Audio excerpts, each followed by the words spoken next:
Hello and welcome to The Hill is Always Greener, a show where four friends have chill discussions about Sonic the Hedgehog to distract themselves from the inevitable passage of time and their own rapidly waning ability to relate to the youth and have all the content in their games that they would hope to have without paying extra.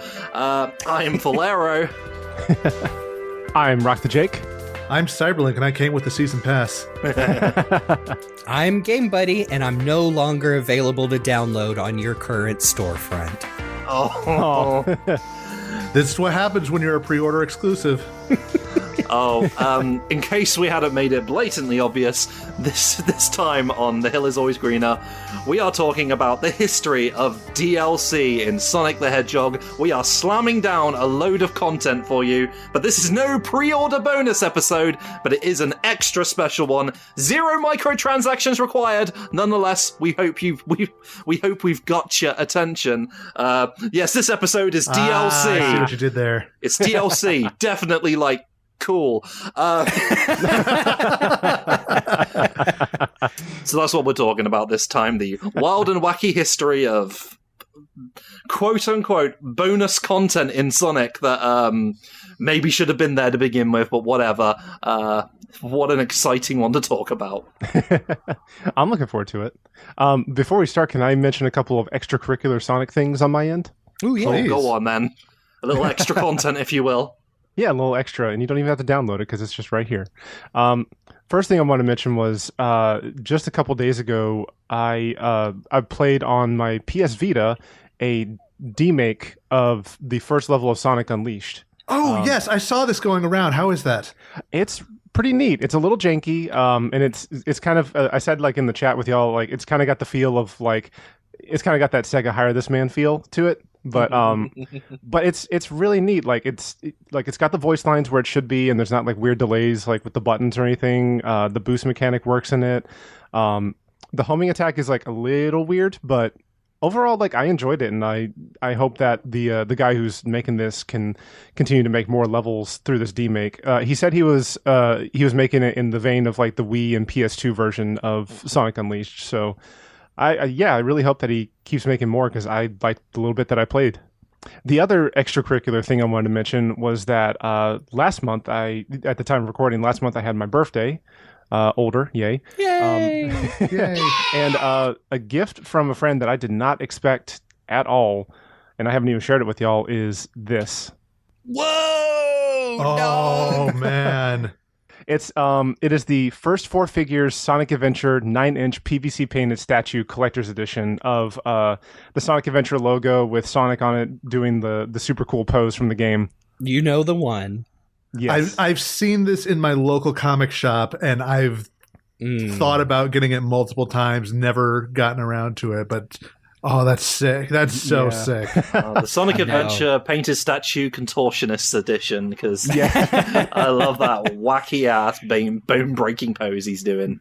God, I think I've said it before that if I was a financially secure person, I would try to be very philanthropic with it. But my one stupid rich guy thing would be I would have an entire room filled with these statues and whatnot. It'd be like the meme that's been going around of if I won the lottery, I wouldn't tell anybody, but there would be signs. Yeah, absolutely. Call in a custom order. Can y'all scale this up to life size? Is this cuddle size? But yeah, I wouldn't know anything about that. But yeah, I sincerely was not expecting that, and I just don't expect big gifts like that in general. So I see this big box coming. I'm like, what the heck is this? And then there it is right there. So I haven't taken it out of the box. I'm not sure if I will. And I'm trying to figure out where to put it because I just don't have room in my apartment for it. That's awesome. I might, you know what? I did have the thought of I could take it to work and put it up on a shelf or something.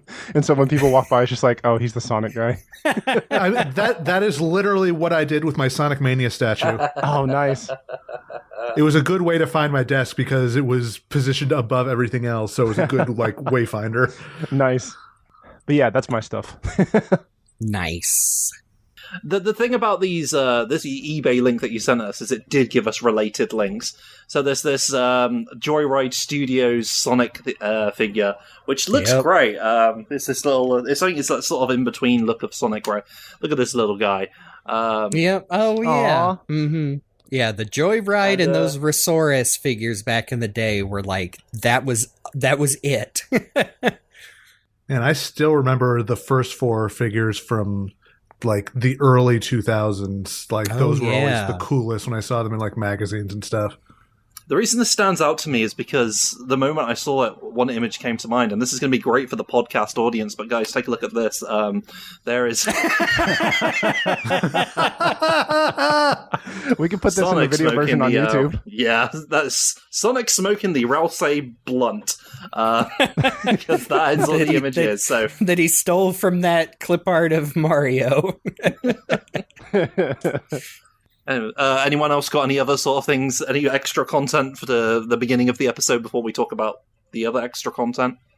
I don't think so. I think we've got all our add-ons out of the way. Okay, good. Thinking about catching up with the IDW comics. I'm a few issues behind, but that's not good radio. No, don't talk about the IDW comics. People will be upset because they exist. I'll with my bare hands. And that's going in the episode. So moving on to our actual topic of the day, downloadable content and the history thereof. Now, this is something that Luke has put together, quite kind of him. Basically, the whole episode's been put together by Luke, because, boy howdy, this is a big old rabbit hole, is it not?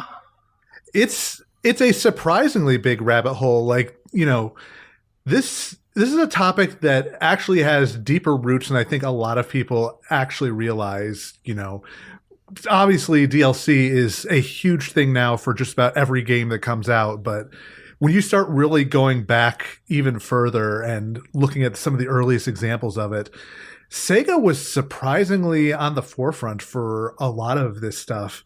And, you know, Sonic was right there from the beginning. So I think it's going to be interesting to kind of chart how, you know, how that whole thing has sort of shifted over the years with the changing of the industry and general standards and whatnot. But there is some stuff that we definitely need to talk about. The one I'm going to start off with is not in our outline. I'm just going to briefly mention it. To be clear, we're only talking about stuff that modifies the games itself. So like stuff like, you know, bonus screenshots or themes or avatar items or other, you know, stuff around the game. We're not going to include that just because it's not totally, it's not really relevant to what we're specifically trying to discuss today. But shout out to all those those avatars suits and costumes that we proudly displayed on our Xbox 360s back in the day. And then they changed the avatar system for Xbox One so they didn't show up outside of 360 backwards compatible games. Wow. Terrible. I'm reminded of our discussion back during the Sonic 4 episode about the like if you did certain things in the game, you got these like avatar items and oh yeah. Yep. So if you want any of that kind of discussion, go to the Sonic 4 episode. Yeah, but we're not talking about those today. We're talking about actual DLC. And the first one I'm going to talk about is not on our list, but I feel like it needs to be mentioned. We need to talk about Sega Channel. Oh, that's right. Oh, yeah. Some of the earliest DLC I can think of. Yeah, so for those of you who were not born, which is a surprising number of our audience, but I digress.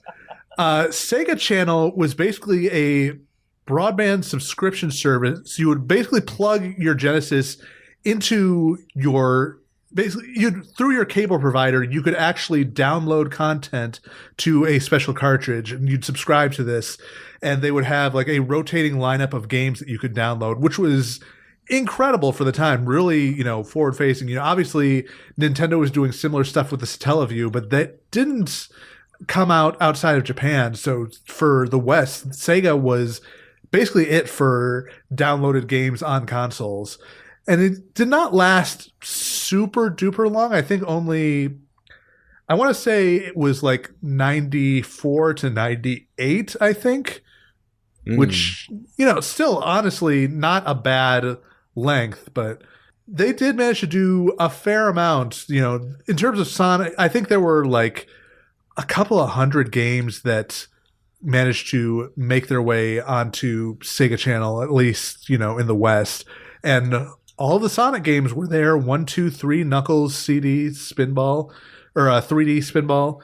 And some of them were even slightly changed for the Sega Channel release. The 3D Blast version was the one that had passwords, which is how they implemented it later into the director's cut version. Oh, yeah. It's just, I think that's super duper cool, and I am really glad that stuff like that is really well documented. But we also need to briefly mention the Dream Library, which was the Japan only equivalent of this for the Sega Dreamcast, where you could download games through Dream Passport 3. It was basically like a virtual console system where you would pay a few bucks to download a game, but it was technically saved to the VMU, so you could only save it for actually, it was actually too big for the VMU, so it would be saved to internal memory, and so every time you turned it off, you had to re-download it again if you wanted to play it.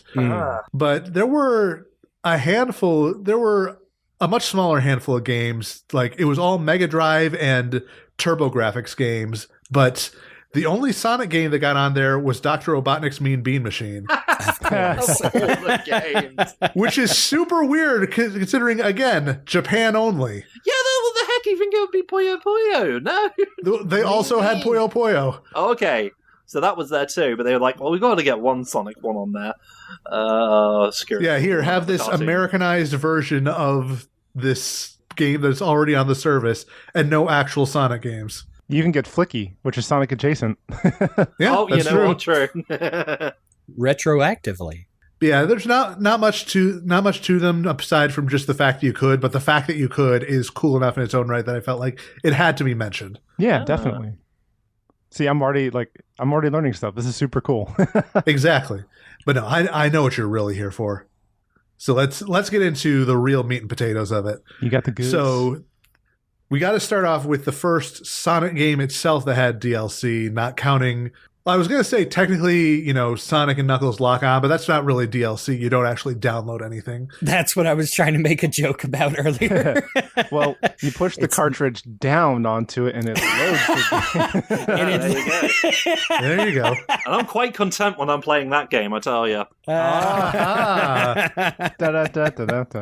But no, Sonic Adventure was the first game to have downloadable content, and it's impressive how they made this work. Like, to my knowledge, most of it is, there's not a whole lot of content it actually downloads because it has to save all of this to the VMU, which I remind you had about 200 kilobytes of memory available on it. Ooh. So, a lot of these would be like, 20 kilobytes tops for individual pieces of content, which makes sense because all it's really doing is some code that repurposes whatever's already in the game and then maybe like a couple of JPEGs.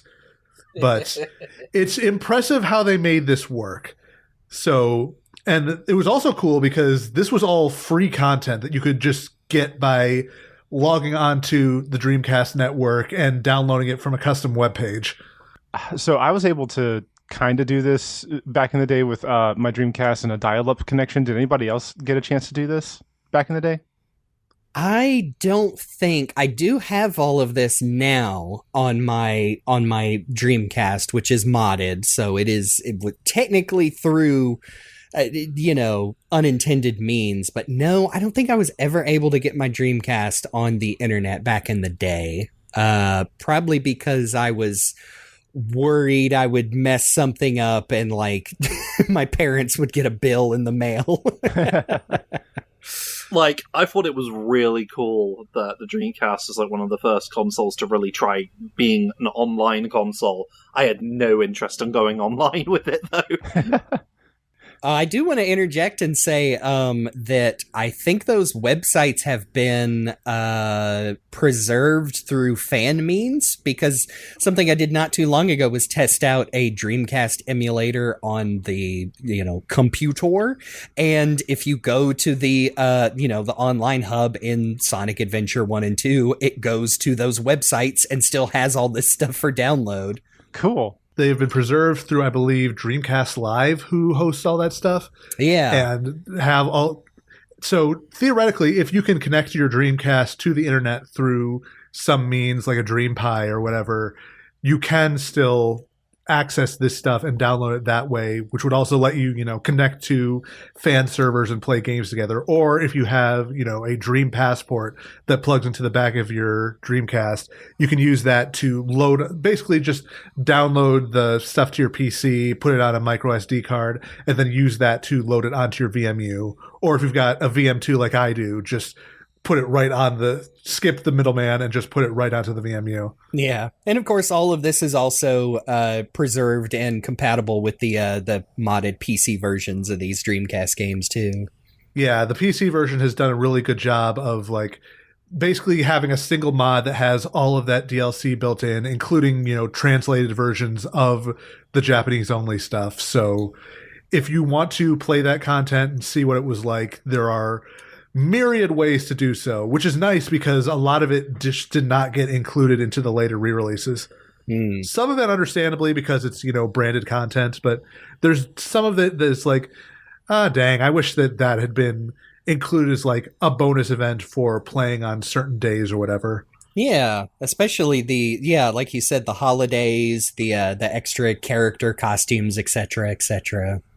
Something I did forget until watching Good Vibes Gaming did a really good video kind of looking back at all of this Dreamcast DLC is that a lot of the features in Sonic Adventure 2, especially around Chow raising, were originally based around these websites. So the black market, Chow daycare and stuff was all based around a web page, and you would get special Chow that you could download based on how many items you had collected or emblems you had collected in your game.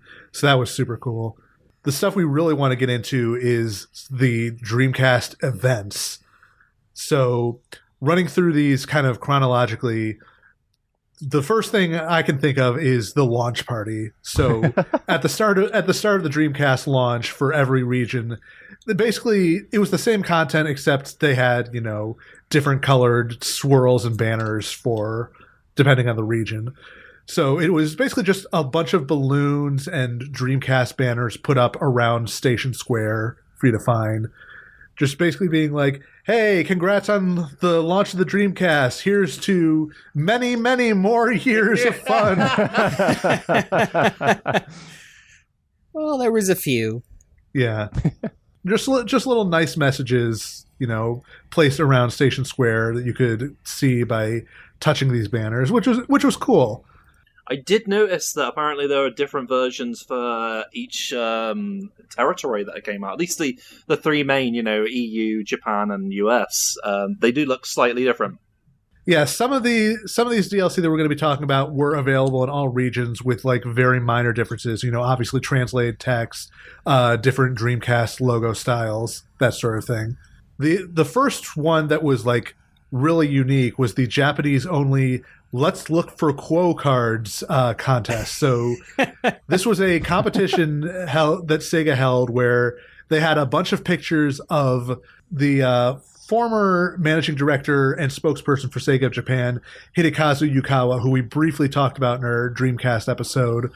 It was basically 6 little pictures that they put up around Station Square for people to find, and users could submit their times for how quickly they could find all of them. Basically, the 50 people who submitted their fastest times would get a prepaid card with 500 yen on it. Oh, nice. Nice little $5 bonus for whoever found all 6 of them the fastest. Just go out there and find this smiling Japanese guy's face. It's wonderful, actually. This is something that I'm sure we're going to talk about with some of the other contests as well, but this sort of thing reminds me a lot of the mission mode that they added to Sonic Adventure DX. A ton of the missions in the DX version are just like of the same style. Find these things. Oh, it's a billboard for Sonic X with Chris Thorndike on it. Hey, we've got a hub world for this one, and we're not going to use it again for a while. Might as well make use of it and have people find things on it, I suppose. Exactly. Find Cream and see how broken the lighting on her 3D model is. So that was immediately followed up with a similar competition from Famitsu where they put pictures of real-life hedgehogs around Station Square. I love this. I've seen this. Oh, that's awesome. It's so cute. And you collect them, and it makes a little collecting animal noise when you do. Oh man, and like to let people know, Luke has a video showing us all these things too, and like a lot of these I have never seen, and this is fantastic. I love hearing Jake react in real time to these real ass hedgehogs in Station Square. I know some of them are in some like really hard to find places. Yeah, the one that gets me is the one that's up like in a window where you're not sure if that's actually like something you can collect or just set decoration. Yeah. It's just a giant hedgehog in the window, and he's staring out at you judgingly. That or the one where you have to stand on one of the pillars in the Station Square station and try to jump to the ceiling too. Yeah, that's what got me. Yeah.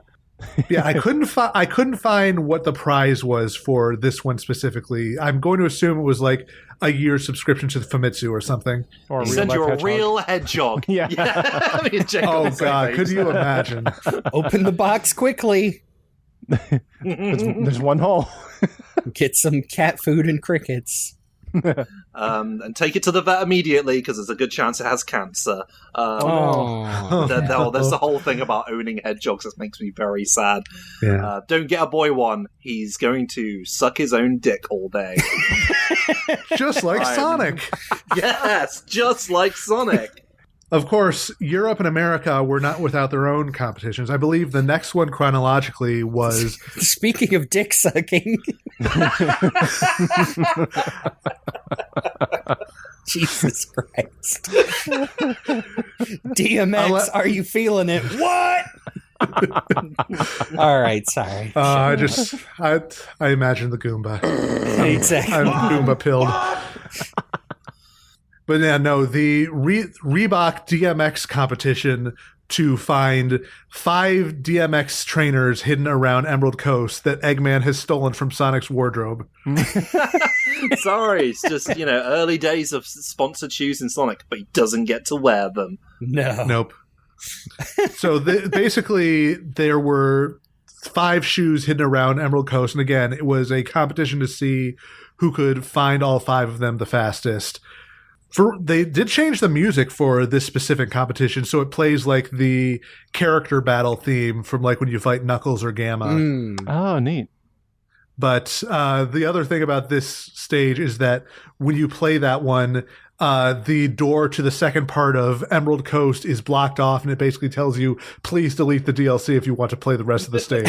Yeah, that's how a lot of these work. Goddamn shoes mean you can't continue the story, locking you up from the rest. I gotta say, looking at these, there is an untapped I'm sure there's something out there, some like $2,000 pair of shoes that just look like a Dreamcast era Polygon shoes when you put them on. So the interesting thing is we know exactly what the prizes were for this one. The people who got 11th through 50th place got a free t-shirt exclusive to this event. 5 through 10 got a pair of sneakers worth £50 and a frame certificate. Second, third, and fourth place got framed gold Sonic discs and £200 worth of clothing. Wow. Currency, Okay. not weight. Yeah, I was going to say. I have to clarify. The number one winner, which we actually found out is one Neil Ridaway, got £1,000 worth of Reebok merch and a custom painted Dreamcast kiosk, like the ones you found in the stores. Oh, hell yeah. And Dude. he still has it and has put up pictures. That's incredible. Oh, I gotta see Yeah, that this. is Can't wait to quite a see place. Just look at a picture of this thing. That's awesome. That rules. It's so cool, and I wish I had one of those. Yeah. That's Sorry so cool. for our listeners at home. It is I would say maybe about 7-foot-ish tall, like store kiosk. Yeah, like it is one of those original Dreamcast store kiosks, but custom painted with Sonic on it. Yeah, some nice Sonic Adventure art, and yes, the two controllers on the stiff wires right in front of it with a big old TV right in the middle. Man, As someone so who has cool. always wanted to own one of these for my house for one of my systems, I am endlessly jealous. yep. Yeah, I will make sure to link in the show notes to an interview that a fan site did with him talking about this contest. Cool. Man, I'm giving into astonishment just this once and remembering all my standing in the store with the kiosk. Oh, yeah. Yeah, I have really fond memories of that. But of course, America was not to be outdone because they had a 3-part contest involving AT&T and Official Dreamcast magazine. So this was split into 3 parts, and the first one was basically a time attack for Speed Highway, but with some actual changes to the layout. Like they would have these little platforms placed that would alter the route you were able to take through the stage. It's just the first part. Like it doesn't do any of the running down the side or the at dawn section, but Sending you the subliminal message that AT&T will help you get places in life. yeah, I'm sure. Just look back at when Sony announced they were partnering with AT&T for calling back to earlier the Vita. Insert that clip of everybody booing here. And we'll be partnering with AT&T as the exclusive carrier for PlayStation Vita in the United States. There we go. And then cut to 2024, where AT&T has had at least 2 service outages in this year. Oh yeah, and hacked, and well, I mean, at the end of the day, like you said, cut to 2024, and every ISP that exists on Earth is pure evil and provides the worst service possible. Yeah, Pretty But much. in the world of Sonic the Hedgehog, AT&T is cool. Well, that was only the first part of the AT&T contest. The second part is a treasure hunt time attack in the Mystic Ruins hub, where they had signs giving you hints telling you where to dig. Oh, I remember this one. They are not very helpful. Like No. Oh, so like the Sonic Adventure 2 ones, right? even worse, because it's like Oh, no. stand in front of the hut, do a dash punch, and then dig in the spot where you land. It's like this is 3D space. How am I supposed to know that I'm aiming in the right direction? I have Oh, heard right. this one is like a pixel hunt. It's Yeah. incredibly frustrating. I feel like there's also something to be said about this beautiful Mystic Ruins that's being littered with a bunch of signs. Well, again, it's just like the mission mode where they had that exact same mission, and then the final part was a time attack for Sand Hill, but you also had to make sure to ride through specific AT&T gates. I think there's 10 of them on the stage. So you had to go through all of them, memorizing the route, and try to get the fastest time going down. Boy, Sand Hill is looking a lot like AT&T.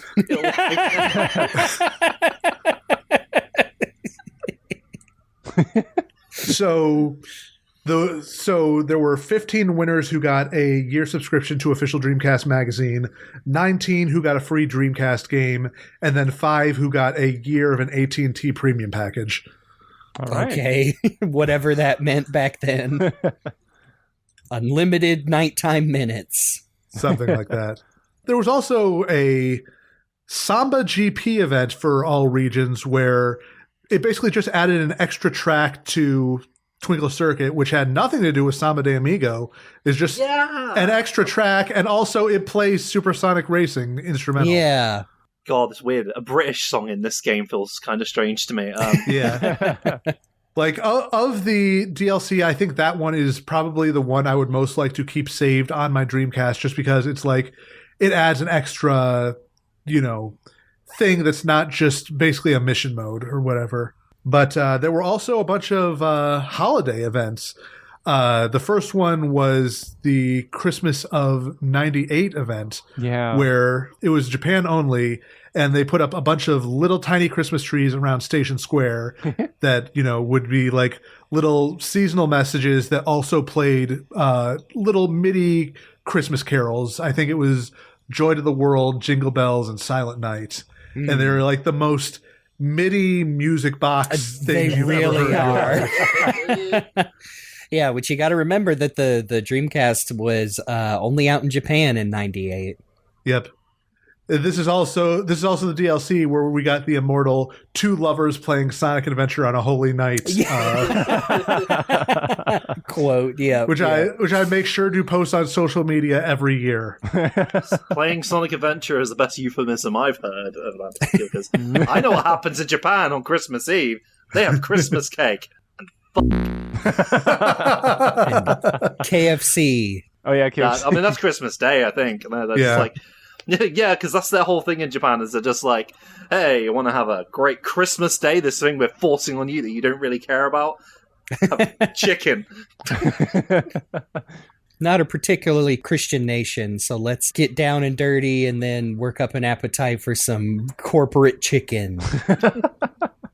I mean, the burger guy outside the burger shop is clearly based on those Colonel Sanders statues the Colonel Sanders. outside of KFC, so... I'll spend my Christmas with him, thank you very much. A real man. That's not the only holiday that was only available in Japan because of how early it came out. There was also the New Year's '98 DLC, which put up a bunch of katamatsu around Station Square. This one is particularly interesting because A, there was actually a bug with it that necessitated they put out a second version of it. And B, this was lost for years and years until maybe 4 years ago when somebody finally found it on like a used VMU and managed to get it backed up and preserved. Oh, wow, cool. That's so wild. Like this was the one piece of DLC nobody had saved for a while, and we only just recently got it preserved and translated. So the One Piece was real. Yeah. It's really cool that we were able to salvage this. But once we start getting into region-free stuff, jumping forward to Halloween of 1999, where they put up a bunch of posters and decorations around Twinkle Park, and then the actual stage has a bunch of trick-or-treat graffiti, and then little ghosts with jack-o'-lantern heads and witch hats that I'm pretty sure were the inspiration for those same like jack-o'-lantern ghosts in Hang Castle in Sonic Heroes. Oh yeah, I even the jack-o'-lanterns look like the the ones in Pumpkin Hill as well. Or even like my immediate thought was like those look just like Pyro Jack from Persona. I was thinking Pyro Jacks. Ironic that Sega would go on to own Atlas later. Strangely prescient. Yep. I love the Happy Halloween posters in Station Square really are just like haphazardly plastered everywhere they could fit. Yep. And just the random graffiti all over the ground in the park. Yeah. Those damn kids running around.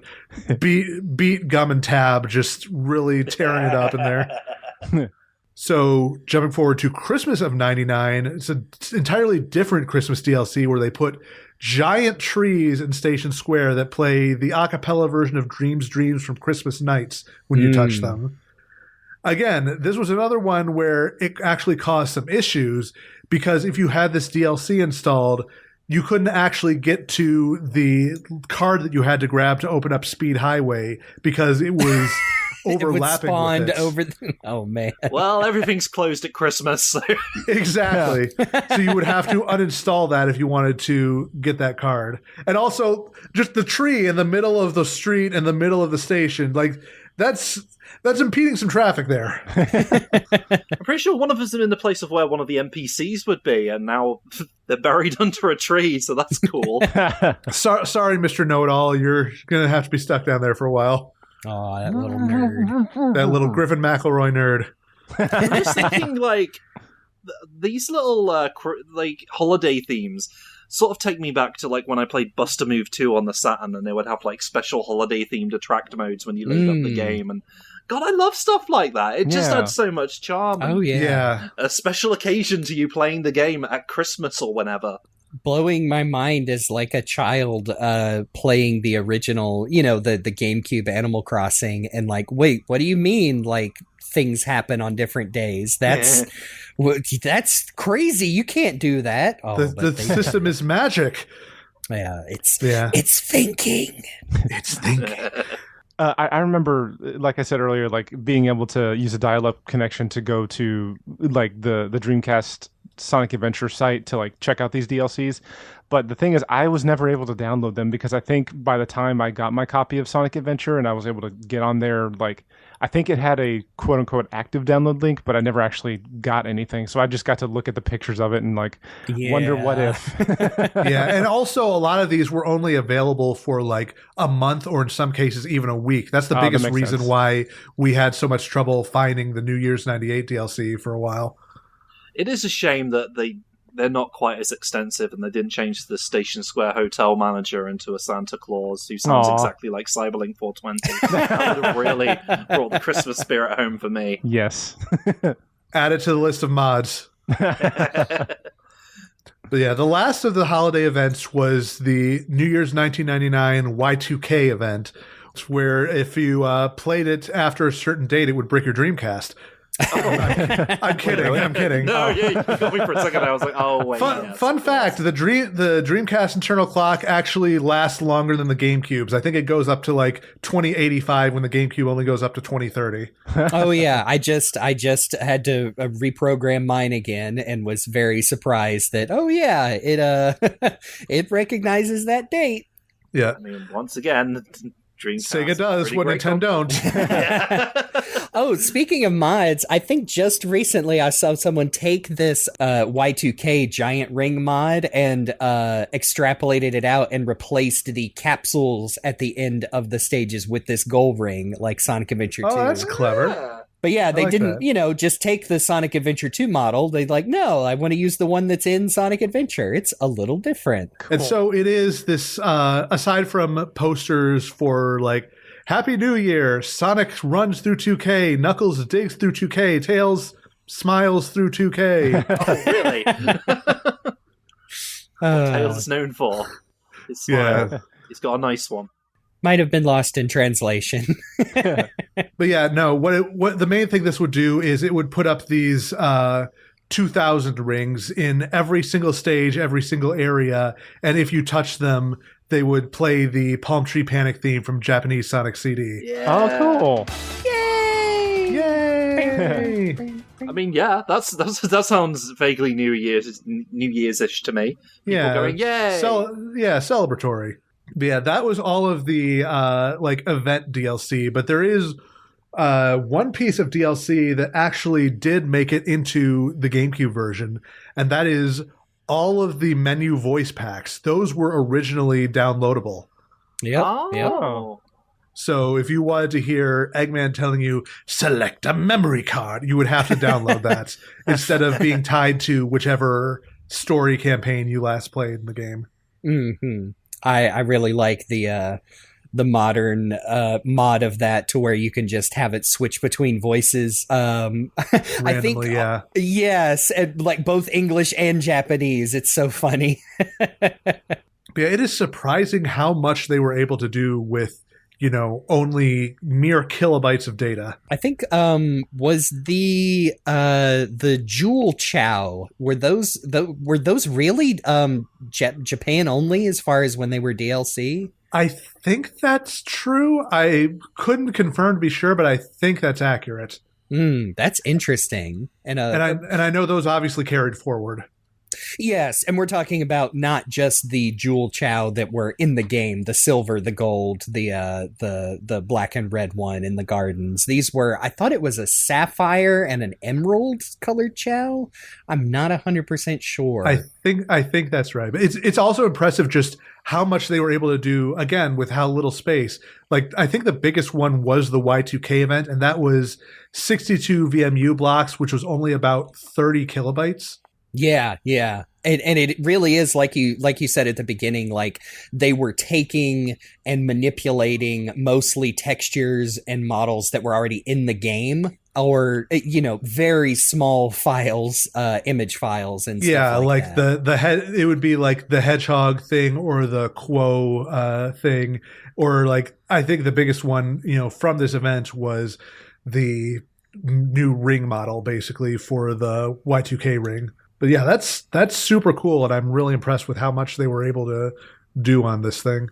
But there's also a really interesting one that in 2020, I believe, they were actually able to create the first piece of fully custom DLC.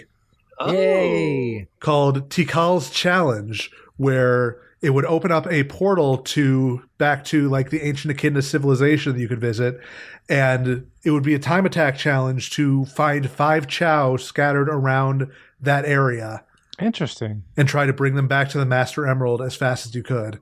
Such a good idea to use that. I mean, only used for the flashback sections, like to use that whole area. So neat.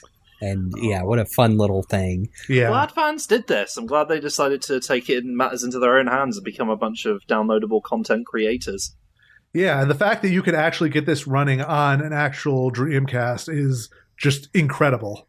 Mm-hmm. I was that done by was it PXR, I think is their username? I believe that's correct. Yeah, I think it was part of a contest back in the day or something. Yeah, I think they had like a little contest for like the first month or two of it coming out, but yeah, it's just really cool that people have managed to figure this out so clearly and been able to reverse engineer it. And it's really got me hopeful for, being able to do even more fun stuff like this on real hardware, even beyond just the typical ROM hacks. But yeah, now we move into Sonic Adventure 2, which also had not as much DLC, but still very interesting DLC. Again, we had the menu themes that were carried forward into the into the later ports. So like, the Amy theme, the Omo Chow theme, the President's Secretary theme, those were all downloadable instead of having to, grind for rings to buy them at the Chow Garden and use, your transfer pack or the GBA transfer for Maria.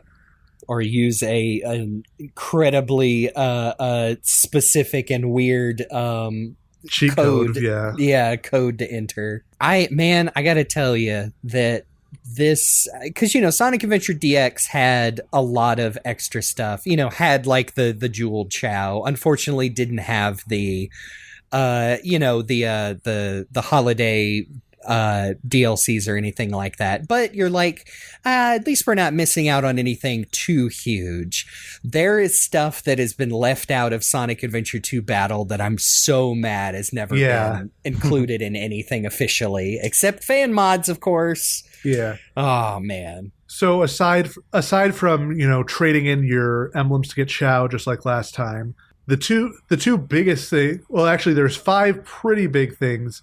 One of them is the Halloween costumes for the battle mode, which again, like you said, have not been included in any of the other stuff. So we have Sonic and Shadow basically wearing little Santa coats. Or Santa vests, almost. Shadows look so good with his little chest fluff. Look at that. Yeah, Shadows just removed the sleeves from his because he's cool. He wants to show off the guns. Look at the guns. Tails and Eggman have red and white camo for their outfits. Eggman even has like little Christmas lights dangling around the fringe of his. So cool. And then Knuckles and Rouge. Knuckles has like little green like little green stripes around his dreads, and then Rouge is dressed up in Christmas colors, red and whites. Even her wings. Yep. That's so cool.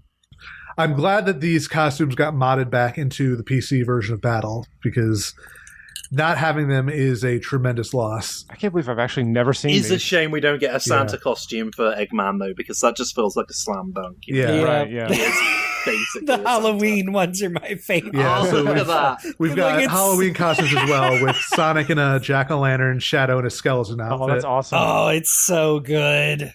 That pumpkin, though, is Yep. so stupid. It's amazing.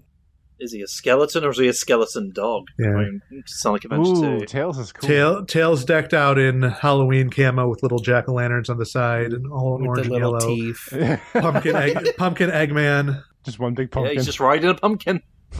And then Knuckles and Rouge with Knuckles in a similar, skeleton fit as Shadow, and Very Rouge in a cool. witch costume. Oh, legendary. Boy, howdy, that's one for the Gooners. Yeah. Slay Queen. More or less so than the... Now I can't remember if it's in battle. More or less so than the leather outfit that was an alternate costume in the Dreamcast Oh, it's in version. battle. Okay, I couldn't remember. The Sonic and Shadow... Sorry, this is off topic. The Sonic and Shadow Phantasy Star Online costumes in battle too. Yep, those were all the unlockable costumes.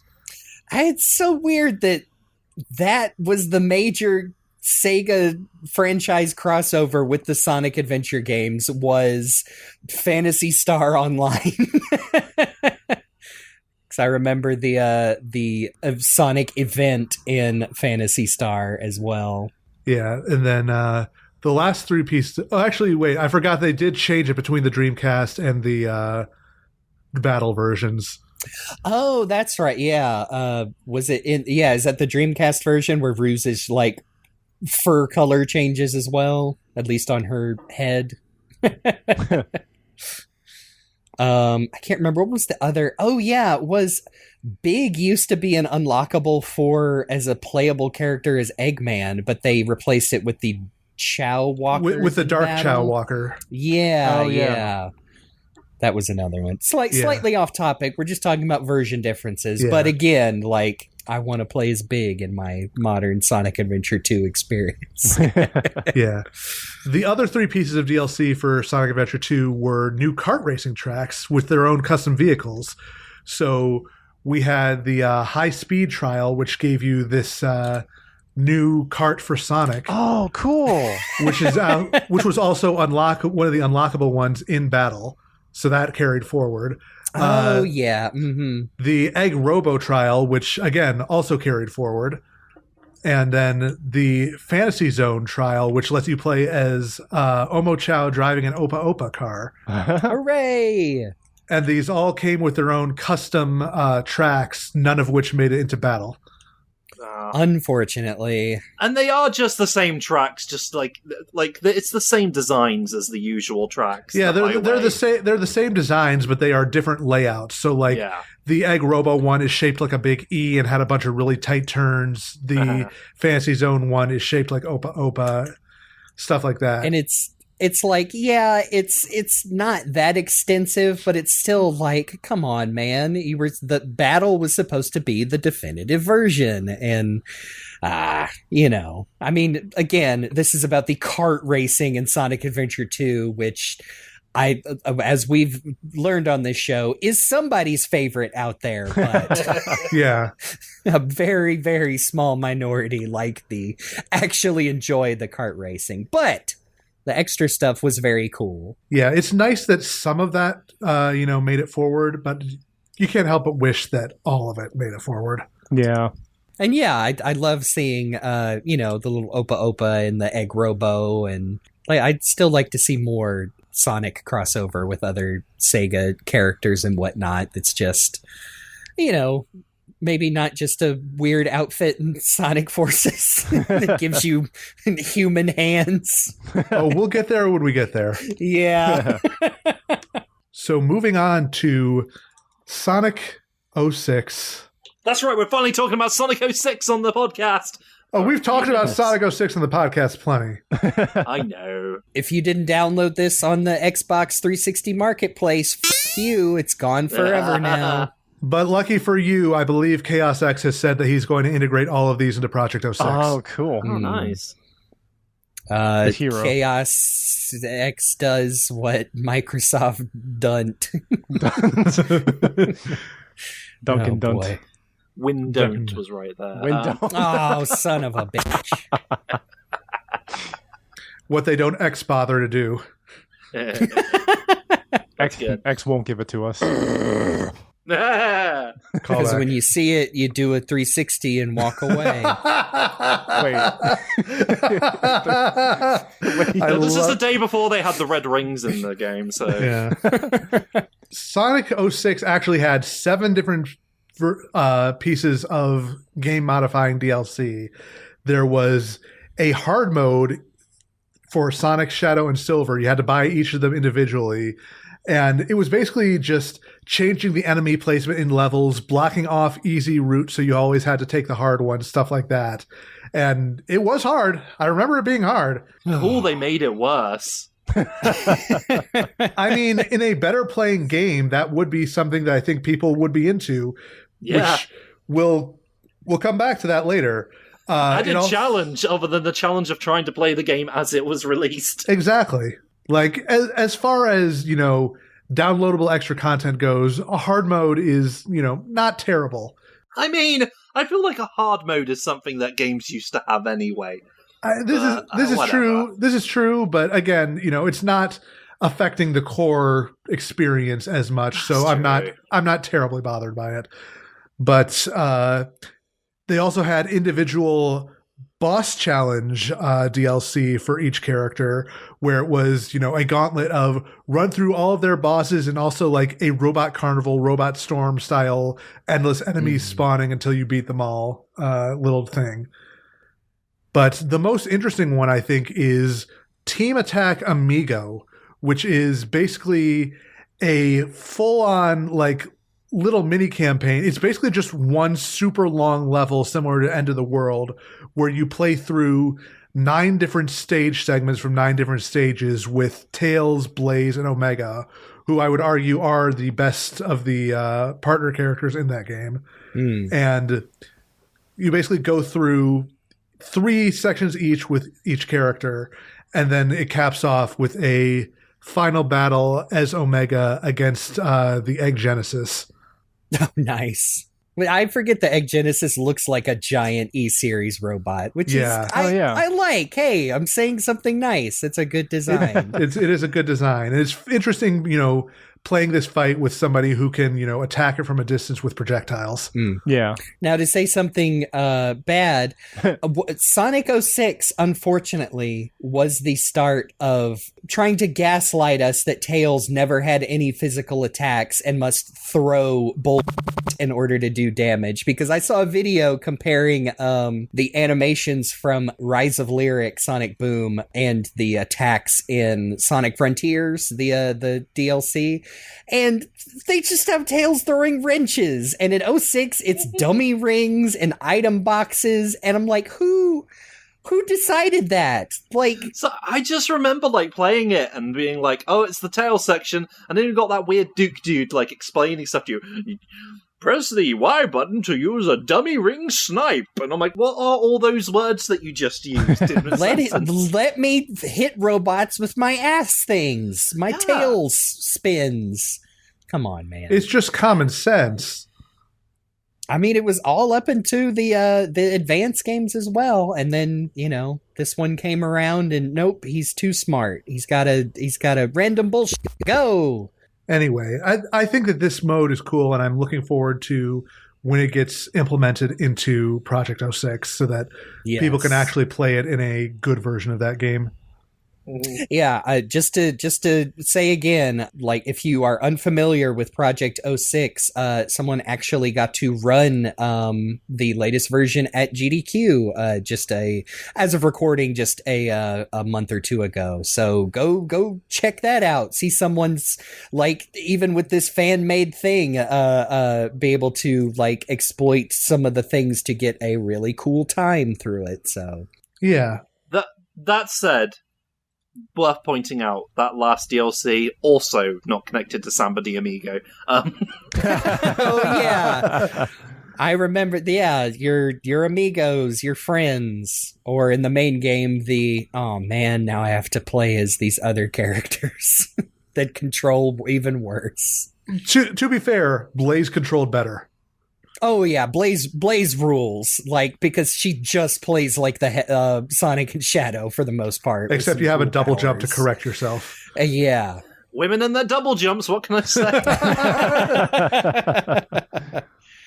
But yeah, I think that's still available in the PlayStation Network. I don't think I've bought it. I don't think I will.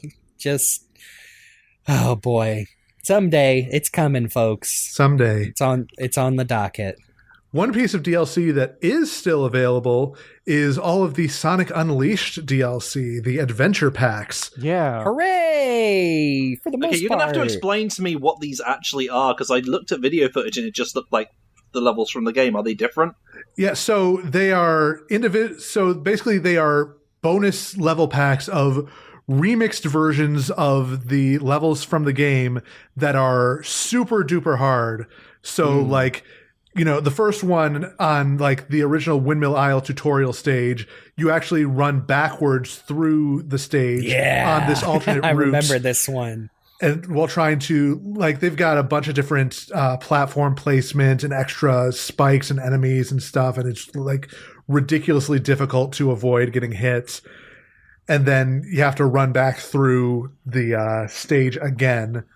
But it's cool seeing like these remixed versions. They remind me a lot of like the cyberspace challenges in Sonic Frontiers, where they are. Yeah, wow. And the only negative thing I have to say, unfortunately, is Sonic Unleashed has a tendency to eat your inputs, so it doesn't feel good if you miss a jump because the game didn't register that button press. But from what I remember, most of these are pretty solid and worth learning. I think only one is difficult to complete on anything but the original Xbox 360 because the frame rate is unlocked. Are these all daytime stages? Some of the packs are all daytime, but a couple of them also have like, you know, 4 daytime, 2 nighttime, stuff like that. Oh, they did. Okay. I was pretty sure I remembered some nighttime challenges being added, but again, hell if I ever played even back in the day. The real challenges, they make you listen to the Werehog battle theme over and over, even more so than the original game. Speaking of things they should have patched. But yeah, they really like push you to your limits on these stages. We're watching a video of one of them, and you can see like there are traps all over the place, and it's points where you have to stop and defeat every enemy. I remember specifically, I thought it was the Chunan adventure pack was very like well received back in the day. Yeah, I think I remember that too. I just remember, I mean, again, just going off of my memories, I remember most of these being people just as a whole considered them like quite good. Because it was more of the best parts of Unleashed. Yeah, definitely something that you will need to practice if you want to get good at the stages, though, which is not surprising given these are the same, you know, developers who created Atabat and Eggman Land. Yeah. I was just on my Xbox a couple days ago and was looking at the store, and they still have the DLC available that you can buy. I guess if you have an Xbox One or a Xbox Series X or S. Yep, and arguably are better to play on those versions because they have, you know, 60 frames a second gameplay. The brute forced hardware making Sonic Unleashed run like it's supposed to. Exactly. Question about that. Is it the 60 frames a second, is that only on like the series consoles or is that on Xbox One as well? Xbox One as well. Oh, okay, cool. I guess maybe I haven't noticed yet because I've played Sonic Unleashed a bit on the Xbox One. But I guess maybe I'm just stupid. I may be stupid. But like, I also have Sonic Unleashed on the PS3, and like I was able to see the 60 frames a second there. I wish it was consistent, but the first time I saw it, I was just like, oh, this is magic. From what I understand, the PlayStation 3 is the only change is that the frame rate is unlocked. I think it is locked to 30 on the 360. And even then, it dips in like some of the more intense stages, like Atabat. Yes, like the PS3, it's not that the PS3 is that much more powerful. It's just that, yeah, it tries really hard in sections where it can run the game at a higher frame rate, but it's not consistent at all. Yeah. But yeah, these stages are really cool, and if they ever do a Sonic Unleashed remaster, I would hope that they would include those. Oh, man, I really would hope so as well. I'm going to call it now 2027. You're the werehog. Oh, boy. Oh, man. Yeah, so that's Sonic Unleashed.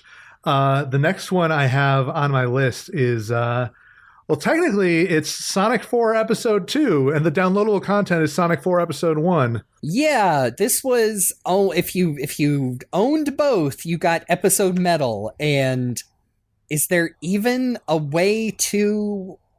Yeah, I guess you can still buy these individually on Steam. Yep, you can still get them on Steam. You can still get them on Xbox. And yeah, it's a full little mini campaign of Metal Sonic going in reverse through all of the stages from Sonic 4 Episode 1. Or at least like one per world. Yeah, one act of each of the zones. I think, I don't remember. I think I might have played this when we revisited Episode 1, and it's pretty okay. It's those same stages for the most part, but I don't know, Metal Sonic just feels a little bit better. I think he does just play as Sonic though, basically. Yeah, like, is it? I don't remember if it's some of the tweaked physics from Sonic or from Episode 2. Well, or I mean, not. it's running through Episode 2, so I would assume that, you know, the changes made there carried forward too. Yeah. Just watching this video footage you're playing for us, it's, you know, we're going to do Episode 2 probably sooner rather than later, so we can talk about the tangible differences. But one significant thing I noticed when I was watching a video of it earlier is during the little opening cutscene where they show that Metal Sonic is still like KO'd after Sonic CD on Stardust Speedway. As much as it is that Jun Senoi Sonic 4 soundtrack, he does start off with a little bit of Sonic Boom instrumental, which transitions into a little bit of You Can Do Anything. I was going to say. Oh, yeah. Nice. Yeah. So a little bit of both for everyone. A long time has passed. Yeah, I love that it cuts in with the Stardust Speedway Act 3 title card during that cutscene. Yeah, that was a cool touch. Eggman doing his little Fortnite dance. Yeah, I think this was a really cool little bonus to give to people who were like, yeah, we'll buy both episodes. And I have to imagine that, you know, it was very much in the spirit of like Knuckles in Sonic 2. Yeah, exactly. And I have to imagine that if they had done that Episode 3, that they would have done, you know, something with that as well. Yeah. For all those Sonic cost fallacy fans out there, which is most of us. Yeah, oh yeah. Episode 3 obviously would have been a riff off of Sonic 3 and Knuckles. Maybe we could have gotten a proper Super Metal Sonic, not just a Mecha Sonic. Maybe. But, you know, unrealized potential. To move forward, next one on our list is Sonic and Sega All-Stars Racing. Whoa! We got an all-star on the track! So there were technically two pieces of DLC, arguably three. Exclusive to the Xbox version was you could pay $5 to unlock everything in game if you didn't want to grind for it, which was it was a thing. Like that's a thing that I wish that more companies would do for specifically competitive games like fighting games and stuff. Because I imagine, you know, true. I imagine there are people who are tournament organizers who are like, I don't want to grind out to get all of this stuff, or worse, it's a free-to-play game, and I have to unlock all these multi-versus characters. Fuck you, Warner Brothers. And if you're not going to let me copy my saves over. Yeah, that too. But there were two pieces of DLC. One was the pre-order bonus that later became paid DLC, which was basically just... It's Ryo Hazuki, but instead of riding on the bike, he rides on his forklift from his All-Star mode all the time. And that's it. Yep. Good old Rio F. The other much more extensive piece of DLC was Metal Sonic and the Egg Hanger track. Yeah. Oh boy, this is good. I love this. I know, and we've covered this track on our Death Egg episode. We did. Like, this was got so many good little Easter eggs in the background. Yeah, this was the one piece of like character and track DLC, not counting the Rio reskin, that came out for this game. And, you know, as far as tracks goes, it's a pretty good one, which is why I'm glad, and it made a lot of sense that they carry that forward into the sequel as part of like the main lineup of tracks. I'm sorry, Luke, you keep saying One Piece and my diseased brain keeps lighting up. One Piece? You need help. Yeah. Well, what else is new? Listen, Teenage Mutant Ninja Turtles are crossing over with Naruto in the IDW comics. There's still a chance. Sonic One Piece, let's go. Yes, God. Not before I get my Transformers crossover, damn it. Yeah. Yeah, it's a good track. It's got Sonic the Fighters and Shadow the Hedgehog music, which is neat. For a one-off track that they didn't, you know, do the All-Stars Racing thing of reusing this theme to get 3 tracks out of it.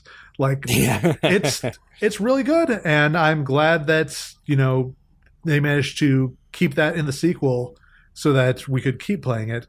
Because, unfortunately, original All-Stars Racing was not one of the Sonic games that was made backwards compatible on Xbox, so... Oh, no.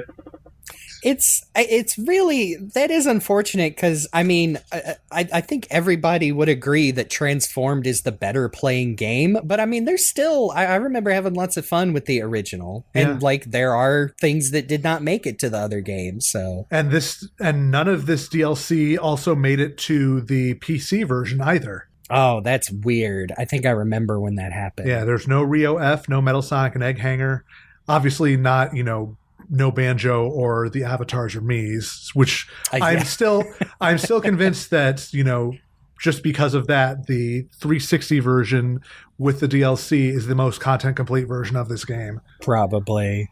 There is something very funny about it, though, because to me, like, whenever I load this videos up of this game, it's like, hey, that's Captain Hollister from Red Dwarf being the announcer, and he's talking about Ooh La La and Banjo-Kazooie.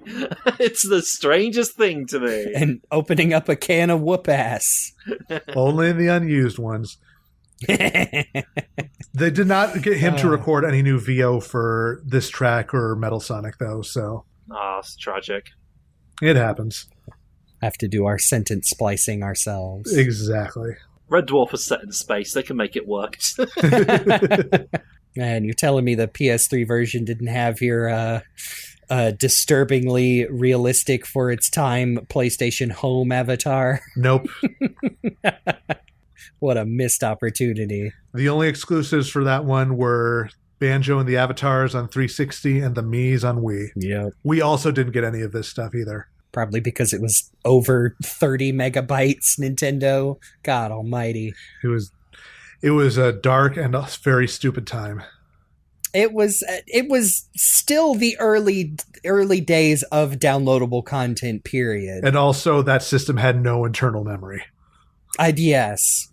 Like we were talking about Sonic 06 having weird extra modes, but was probably like Sega testing the waters for like future titles and using their flagship mascot as like, let's try this DLC thing and see if people are going to pay their put their credit cards on their game consoles.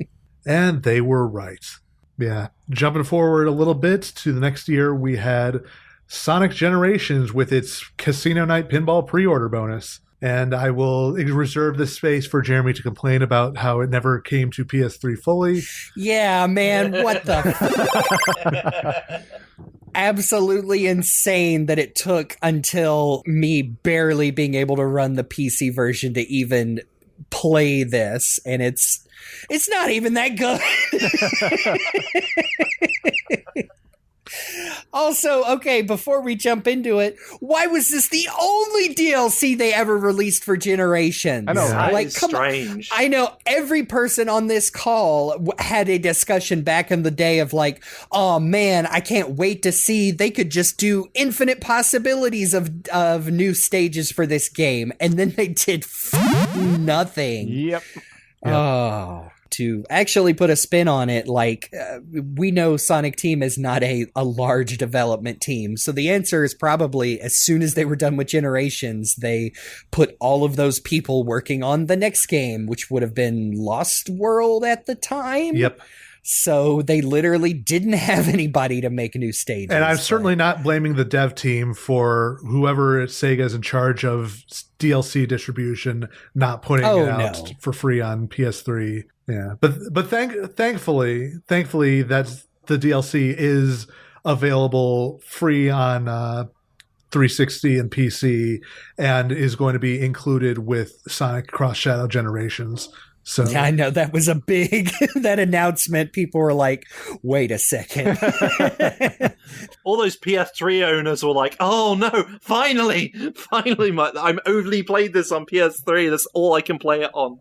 To make up for it, they also have announced some vaguely worded PlayStation exclusives for the Sonic Shadow Generations. We'll get there. As well.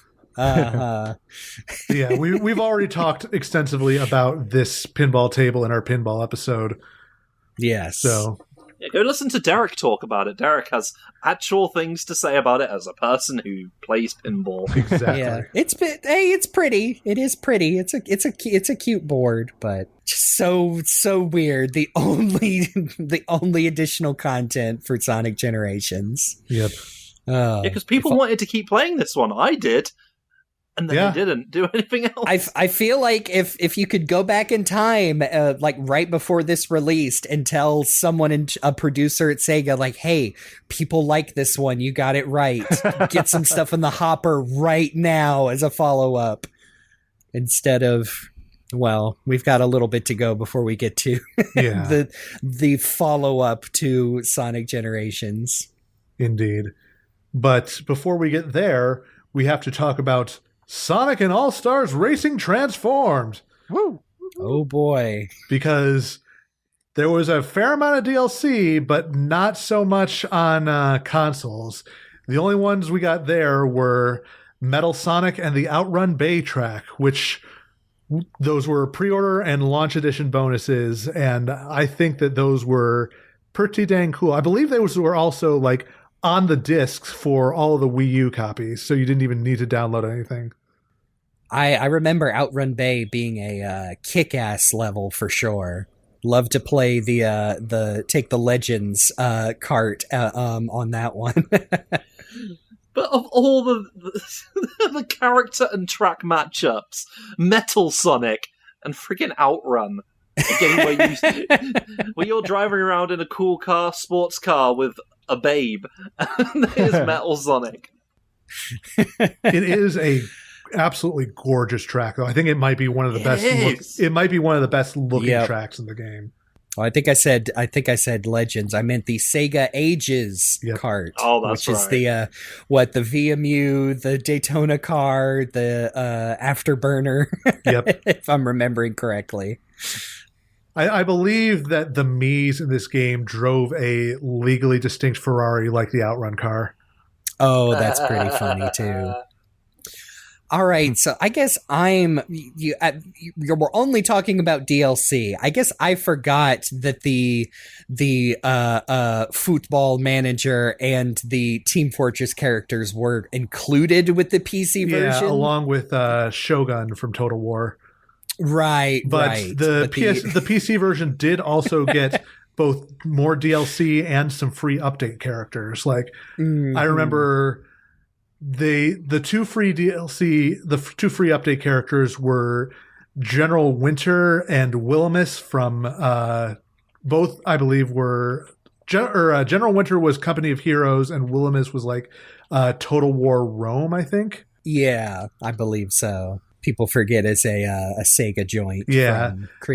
From formerly Creative Assembly, unfortunately. I mean, a lot of those PC exclusive characters were for franchises that were very PC centric, because it's like, Total War, Company of Heroes, Football Manager, Team Fortress. Like, it made sense. Hey, I played the orange box on 360, darn it. Yeah, but let's be real. Yeah. But we did get two proper DLC characters beyond Metal Sonic. We got one of the weirder ones, as part of a charity drive thing with the special effect charity, Oh, boy. we got Simon Lane from the Yogscast, which... That is a story we do not have the time to cover here today, unfortunately. Controversial statement. Please stop putting YouTubers in video games, even the ones I like. Yep. Like, I mean, you never know what's gonna happen. Maybe don't put real life people in Sonic kart racing games, period. Yeah. Just in case. we going back to that chestnut from a couple of episodes ago. So wait, you're telling me Danica Patrick was never part of the Sonic universe? Shocker, I know. Well, they'd like to pretend. You say that, but I've seen that commercial. I know the truth. Yep. Definitely wasn't lovingly rendered in comic book form by Tracy Yardley. And our other character was a little bit more appropriate. Yeah, but also very interesting because he was the result of kind of like a poll that Sumo Digital had, where I think it was on the Sonic Stadium message board. Basically, or was it through that or through Sumo's website? One of the two, where basically they gave us a big list of, hey, here's a bunch of Sega characters. If you guys can all like vote together on like ones that you really, really want to see, whichever one gets the most support, we will turn into a character. And I believe the top 3 results were number 3, Sega Tasanshiro, number 2, Hatsune Miku, and number 1, Ryo Hazuki from Shenmue, who got his own transforming vehicle that switched between Outrun, Hang On, and Afterburner cabinets. Nice. Yeah. Which was very good, and also very cheeky that they made the license plate Shen 3. Boy. Yep. So the Sonic fans, mostly the British ones, bound together and said, "Not Knights." Knights was already the flag man in this, so. Or wait, no, Knights was already in this one. Just as a vehicle, though, right? Yeah, but it counts. I guess. He's himself as in the, like, you know, the Ask award Ristar ceremony. the same question and see how they answer. Well, he's the flag man this time. It is kind of, you know, encouraging to hear that on this character poll, the number 1 was a video game character and not Goku. Although that would have been something. Because once again, Sonic the Hedgehog would be able to talk about Goku. I'm sure someday we'll get Sonic and All-Stars Racing 3 with Bayonetta on her motorbike and Kiryu in his taxi cab. Ooh. But not today. and Goku. And Goku. And Goku. And Knuckles. Say Sumo Digital does what Masahiro Sakurai does not. But yeah, we jumping forward to the already mentioned Sonic Lost World with its 3 pieces of DLC, 2 of which were console exclusive. We got the Nightmare Zone, which was the pre-order launch edition DLC, where it's basically just a boss attack for all of the mini bosses, but they've all been reskinned to look like bosses from Nights into Dreams. Mm-hmm. Very, very cute. I remember playing it at the time. I am not a Knights super fan, but am familiar with the iconography. So I don't know if I ever played this one. It was basically just a thing to get rings and farm extra lives. Which you unfortunately needed for Sonic Lost World. Like all of the DLC in this is basically, you know, specifically to farm stuff, which is why, like, after you did it, it would go away and you wouldn't be able to play it again until you got like a certain number of additional points. Which is very weird. Yeah. Although, like we said, this was all free, so, you know. It is kind of funny that the Knights fans couldn't just get a straight up like crossover level. They had to they had to deal with all this stuff as well. Once again, the Deadly Six showed up in something that people did not want them in. Well, I mean, I gotta say, I don't remember if the reception for that night's Wii game was very warm. It was not. I wonder if there was I wonder if there was a little bit like, all right, you motherfuckers, you're not getting anything. Oh yeah, Knights. Oh, we all love Knights, right? Yeah. Oh, you love Knights, do you? Here's fucking Zabok again. Just kidding, this was before that happened, but nonetheless, the spirit was there. Still, this is like the most lovingly rendered some of these Knights characters have ever been, and it's in this, pre-order boss attack DLC. And Yuji Naka had nothing to do with it. Yep. But yeah, it's not bad. It's in Sonic Lost World. And it was included by default in the PC version, so that's cool. Yes. But the much more interesting DLC is a side effect of it being a Wii U exclusive, the Yoshi's Island zone. Yeah. And the Legend of Zelda zone. Yeah. So fascinating. And this was before they had even. Yeah, this was before. This was before Woolly World was even announced. Yes, and it's Yoshi's Island Zone, but this is very much Yoshi Story aesthetics. Yes, but the gameplay is much more Yoshi's Island with the piranha plants and the collecting the flowers, using your Sonic kick combos to get through. It's just fascinating. I don't know what else to say. I remember when this announced being like, what? What? They were taking that Nintendo exclusivity very seriously. Oh yeah. Yep. And both of these, even before we get to the Zelda one, both of these have been reverse engineered into the modded PC version by fans, which is fantastic. Again, not too long ago. A fairly recent development, but one that I am very happy about because these are really cool levels and actually kind of work surprisingly well with Lost World's controls, which can't be said for a lot of levels in the main game. Yes, that is. I remember when these came out, the Yoshi one, people were like, "Wow, that's pretty solid," but not, nothing to write home about. But it is all 2D, scrolling. As opposed to what comes next. Fucking Legend of Zelda downloadable content for Sonic Lost World is really good. Yes. I played that so much. And the other great part of this is that we get all of these Sega Sound Team remixes of Yoshi and Zelda tracks. Yes. Yeah, Sonic speaking of fan mods, it's Sonic dressed as Link in his looking own like my old OC outfit. Yeah. It is the return of the true CyberLink. All I have to do is invert the right side of his face, and I'm golden.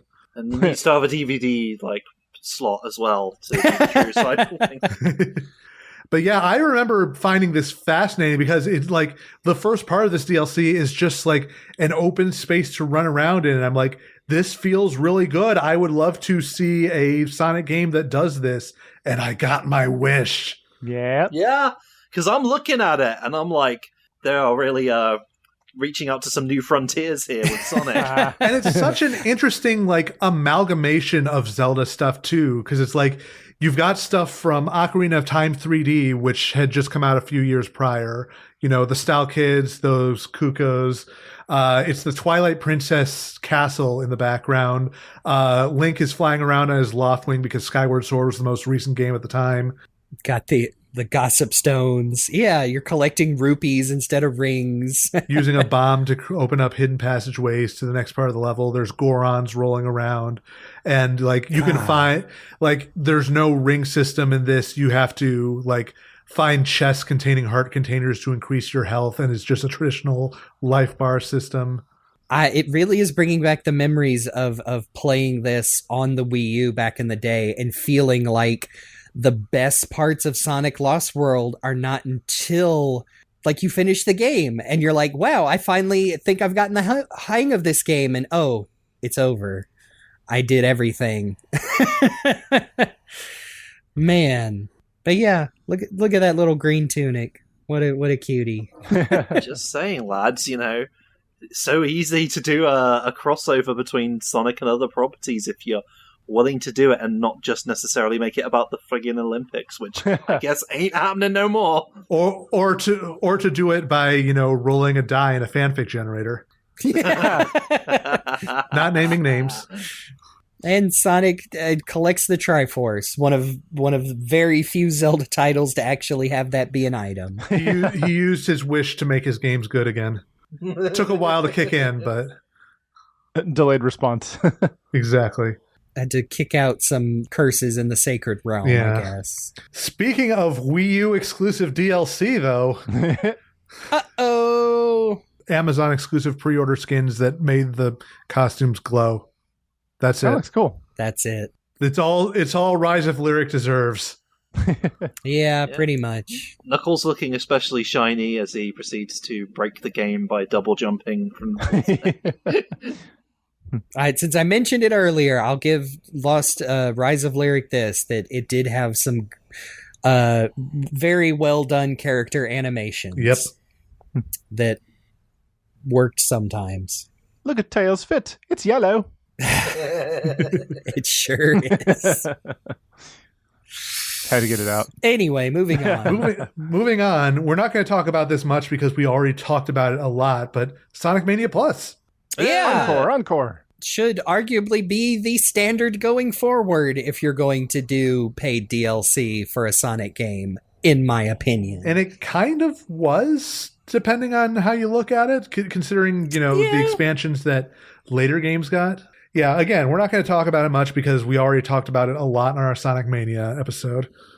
But it's... New twist on the campaign. New characters.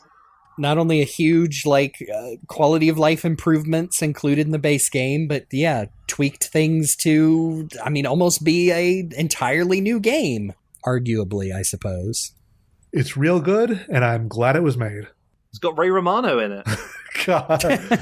Every time. Our favorite. But yeah, that same year, we got Sonic Forces DLC. And a surprising amount of it at that. We got the pre-order bonus, the Sega and Atlas pack for additional cosmetics for our avatar character. Yep. Most of them look really good. Some don't. To clarify, the hands were standard and not DLC. They're naked human hands. I don't like them. Joker wears gloves. Yeah, what were they doing? Not looking good, Joker. Yeah, we're talking about Joker from Persona 5, the main protagonist, and Joker. There he is. Yep. Costume pieces specifically based on Joker, Beat, Knights, and Amity. From Puyo Puyo. From Puyo Puyo. That might be my favorite. That character is very cute. I think that's I think the hat was the only actual Amity piece. Like, they obviously didn't give her full outfit, so it does feel like something is kind of lost in there. But Beat Knights are probably the most complete outfits. I too, but they gave him his. Man, that's scary looking. they gave him his weird monkey feet, and I don't think I like it. No. But the other pre-order bonus that was a little harder to come by was the Shadow the Hedgehog avatar costume. Which is so weird because you can unlock playing as the actual Shadow. Yeah.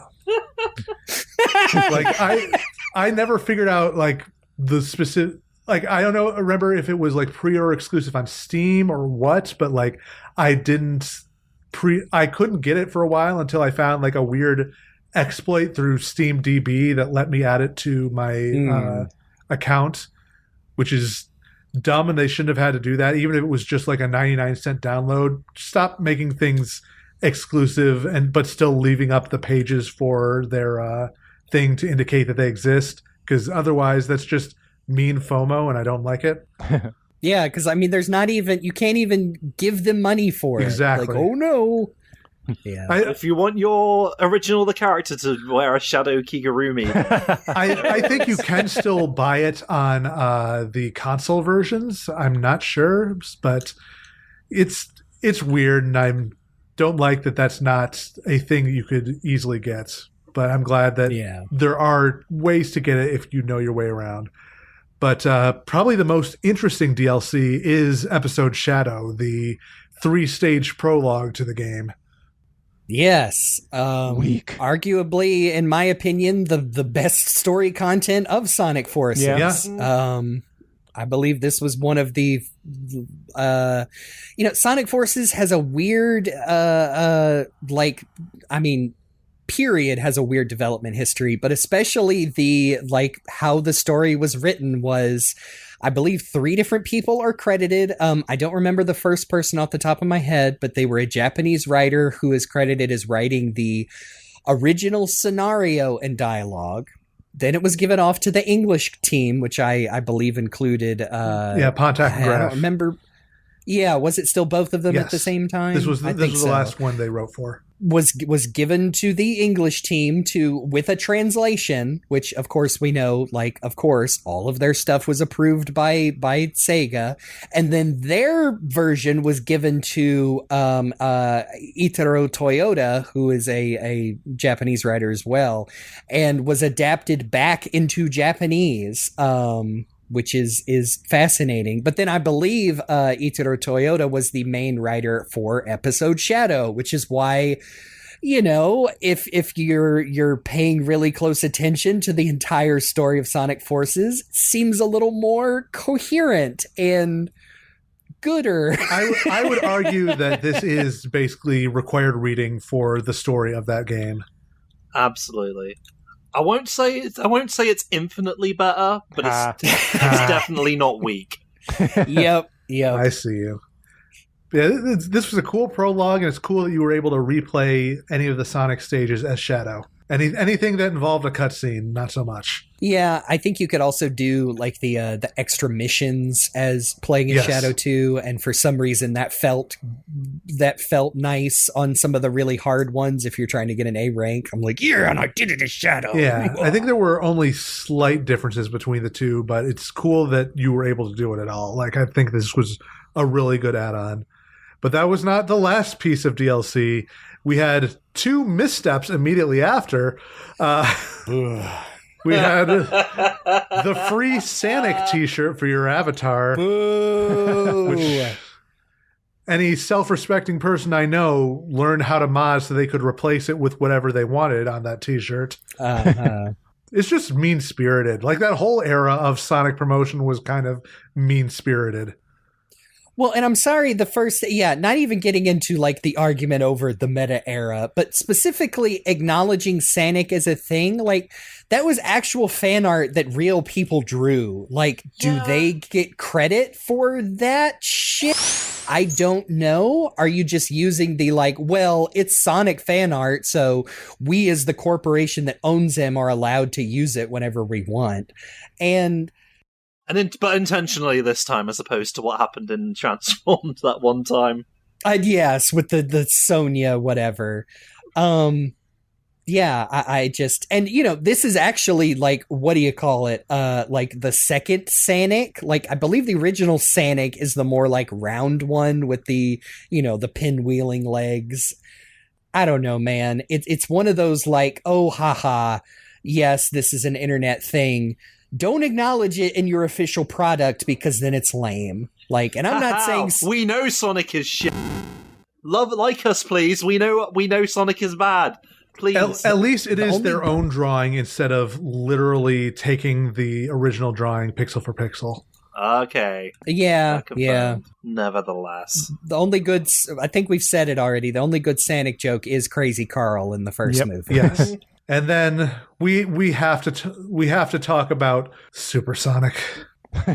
It was made available on December 22nd, 2017, and was stated to be free until 23rd January 2018, after which it would become paid DLC.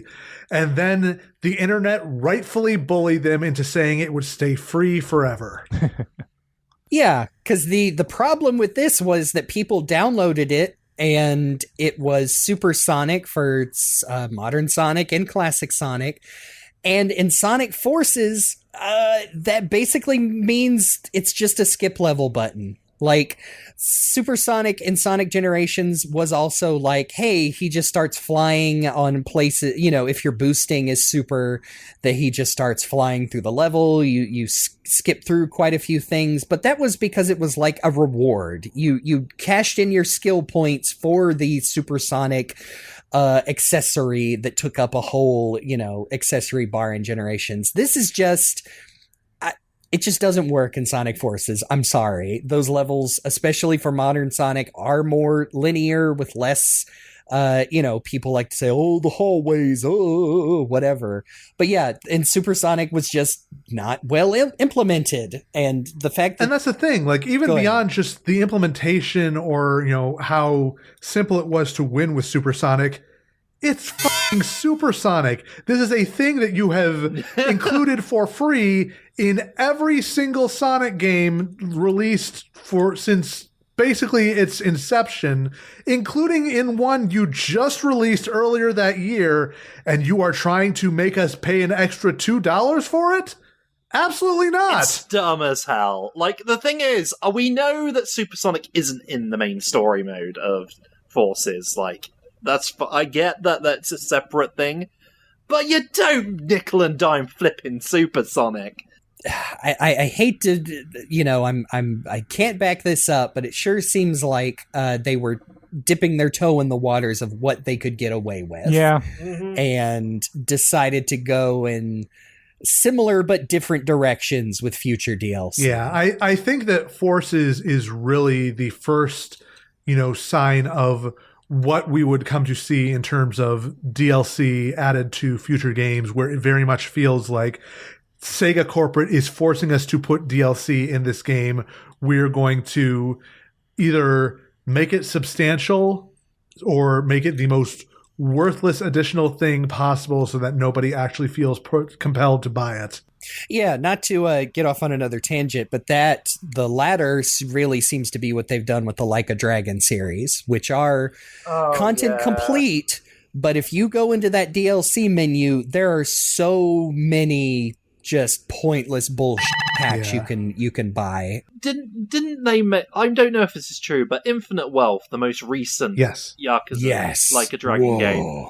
Did they put New Game Plus behind? No, DLC? you're thinking of original Like a Dragon, where they almost did that, and then again they got bullied out of it. But they might have done it with Infinite Wealth. I haven't checked, but I remember reading about that and people being real pissed. I definitely remember them trying to do it in Like a Dragon and basically being stopped. But because I remember going through.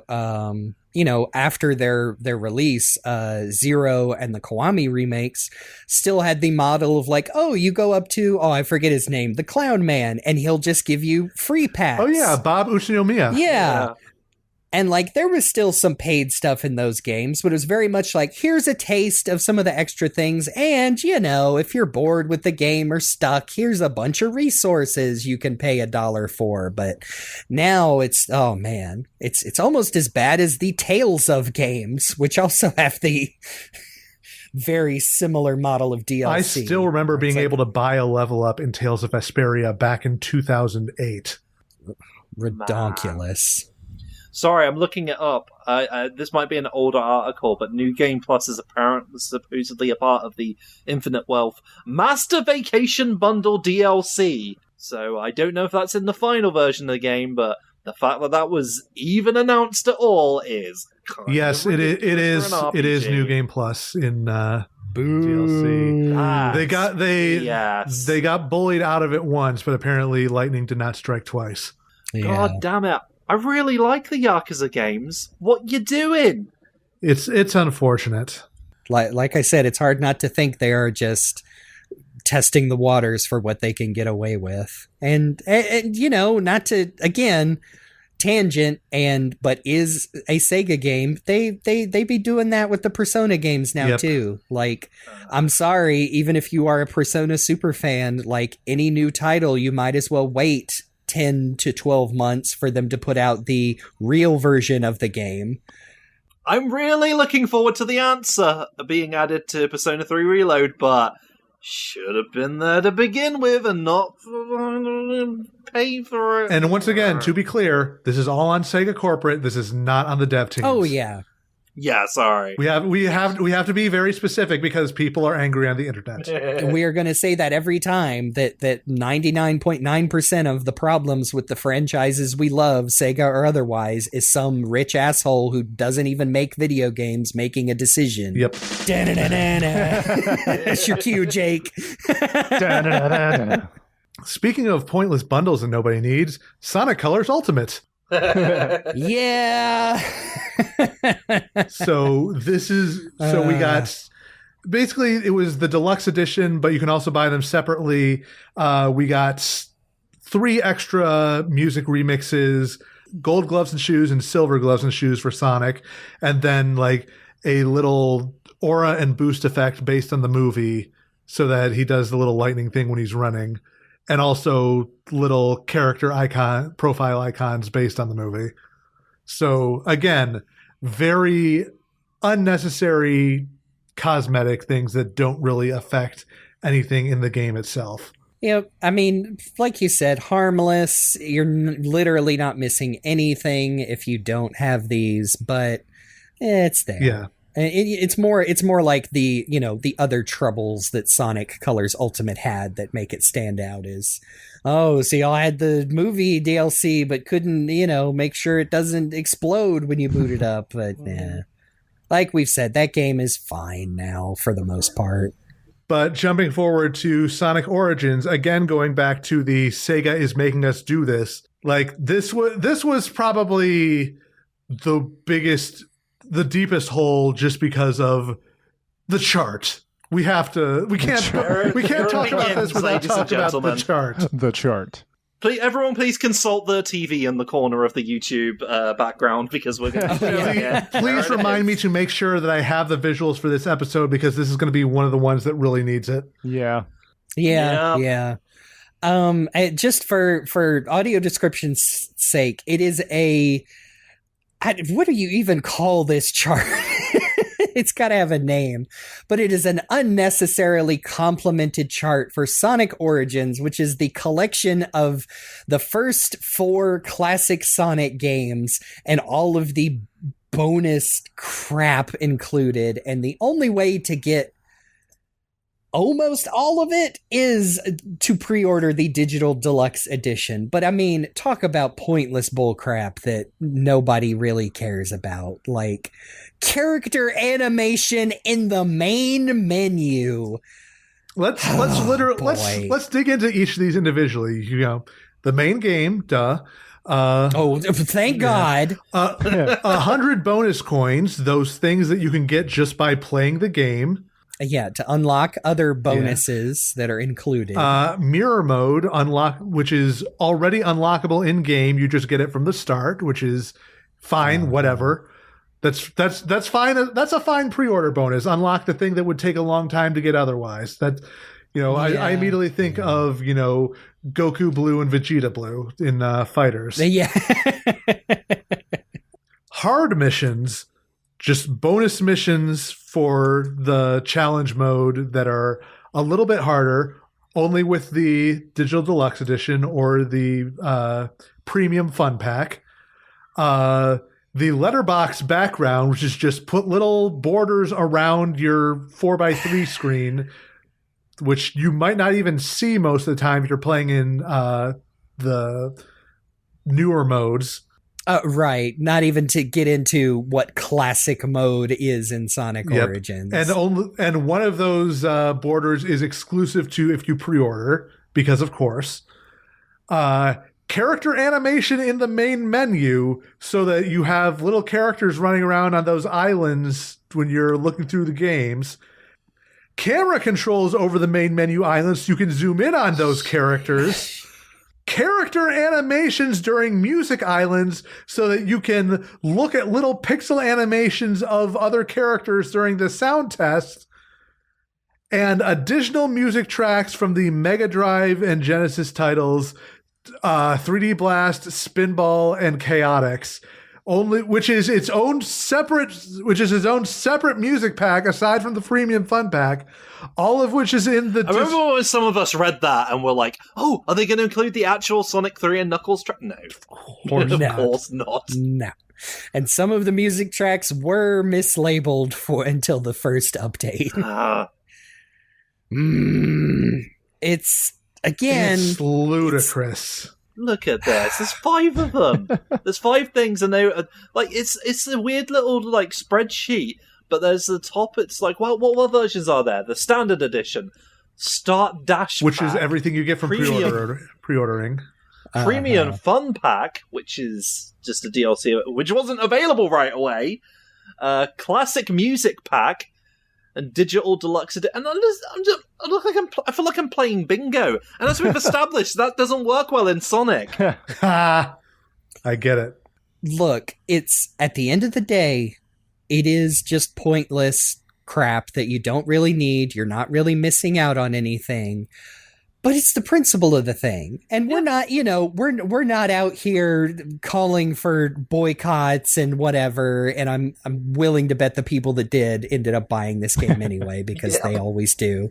But yeah, it's just dumb, man. It's just silly. It's unneeded. And I don't like seeing it crop up in my Sonic games, unfortunately. So thankfully, this story has sort of a happy ending because they realized this is stupid. And so they included all of this content, but they retired these packs entirely and included all of their content in Sonic Origins Plus, which is a much better way to spend your money. Yes. Yes. It's you can't undo the people who did pay for this, and then they also pay another, what was it, $10 for Plus? Yes. And, not in getting to like, there is no physical version of the game that includes Plus on the cartridge or disc, but that's a whole other argument entirely. But yes, but it was a good course correction for people who probably rightfully were put off from all of this silliness. And, we've talked about it already, but actually, I don't know how much we have talked about it because it came out after our compilations episode, but I think Plus is a good value for what you get. I mean, obviously, it's all of this stuff plus things you actually care about, like Amy in every game, Knuckles and Sonic CD, emulations of all 12 Game Gear games that finally had their audio fixed after a while. Yes.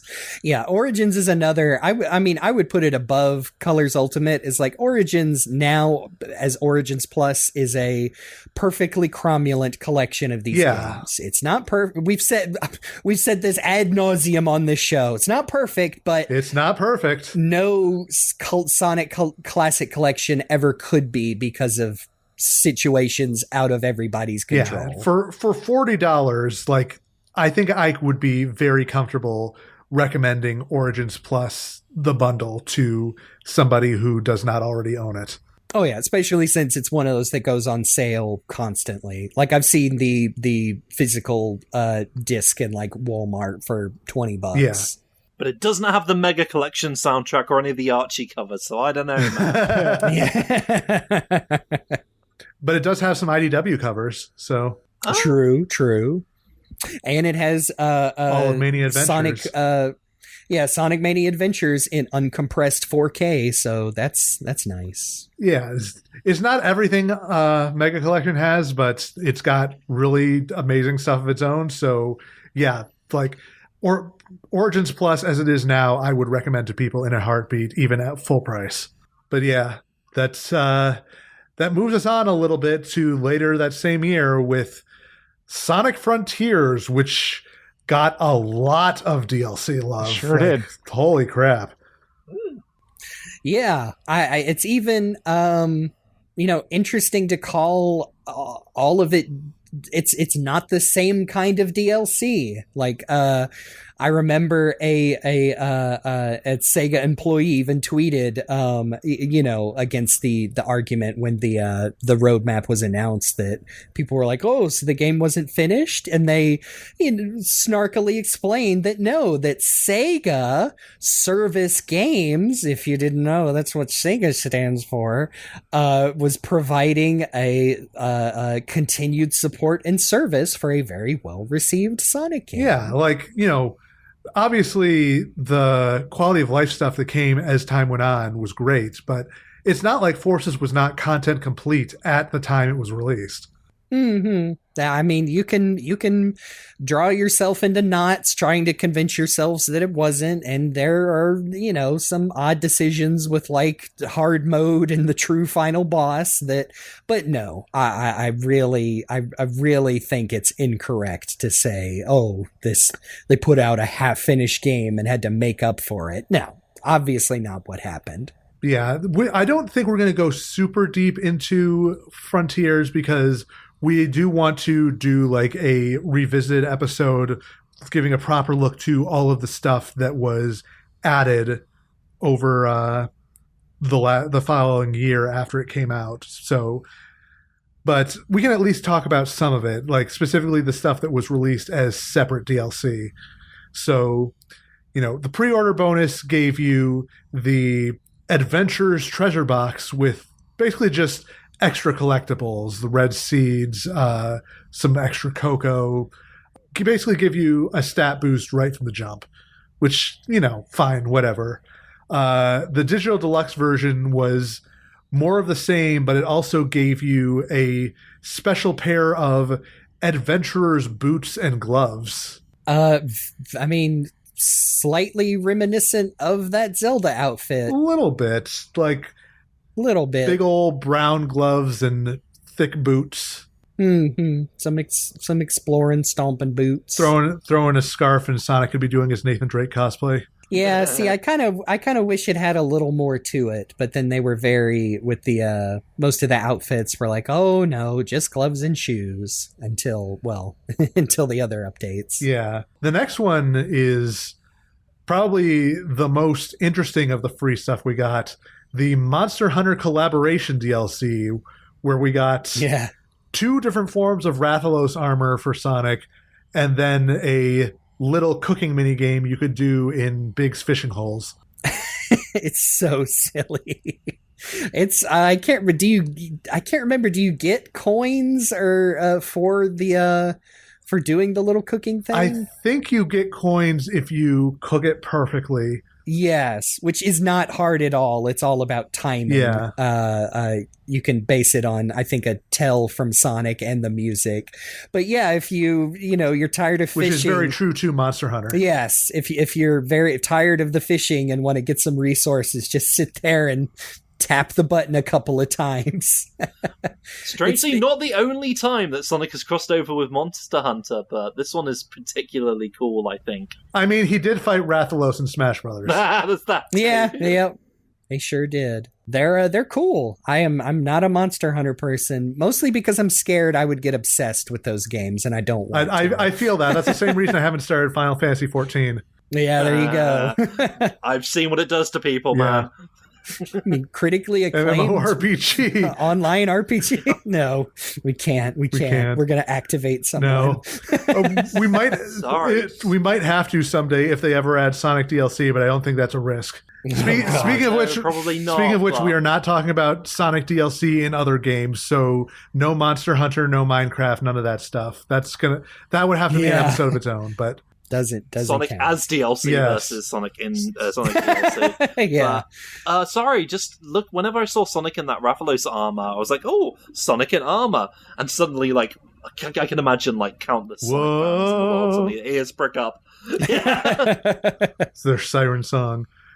But we also had the Sonic Adventure 2 shoes, which were originally, you could only get them by subscribing to the Sega newsletter for this game, but then I believe was later made free on most, if not all systems, I believe. I think so. I have not checked. That's usually what they've done. Like, I'm with pretty these, sure it's these newsletter exclusives. Yeah, I'm pretty sure it's free on PC. Because there were a couple of Like a Dragon items that were newsletter only that I remember went free eventually. I know it doesn't always happen. Like there were some like extra cosmetics in Monkey Ball Banana Blitz or Banana Mania that didn't make the jump to the storefronts. But oh geez, man, that's another game. Yeah, that was around the same. That was around the same time and was indicative of kind of the same stuff.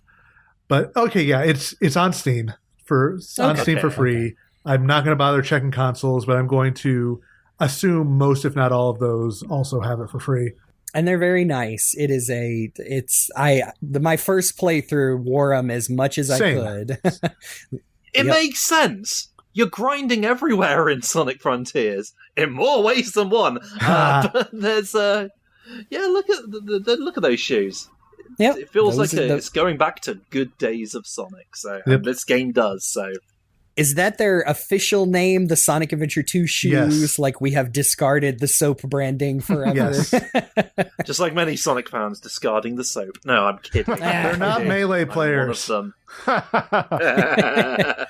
No matter how hard they tried, they couldn't unlock Sonic. And then we have the Holiday Cheer Suit free DLC that gives Sonic a little Santa outfit that is even more in-depth than the one in Sonic Adventure 2. Yeah. Hooray! I love the little hat. The little hat pulls it all together. Spike. Yeah. I think I did that. Gosh, when I was working retail, they would say, oh, if you want to wear, special whatever for the holidays, that's fine with your uniform. And I think I took my Sonic Colors hat and put a tiny Santa hat on it for the holiday season. Brilliant. That's all the DLC we got, at least in the West, because in Japan, we got a bunch of exclusive exclusive DLC themed to VTuber and Sonic Ambassador Inugami Korone.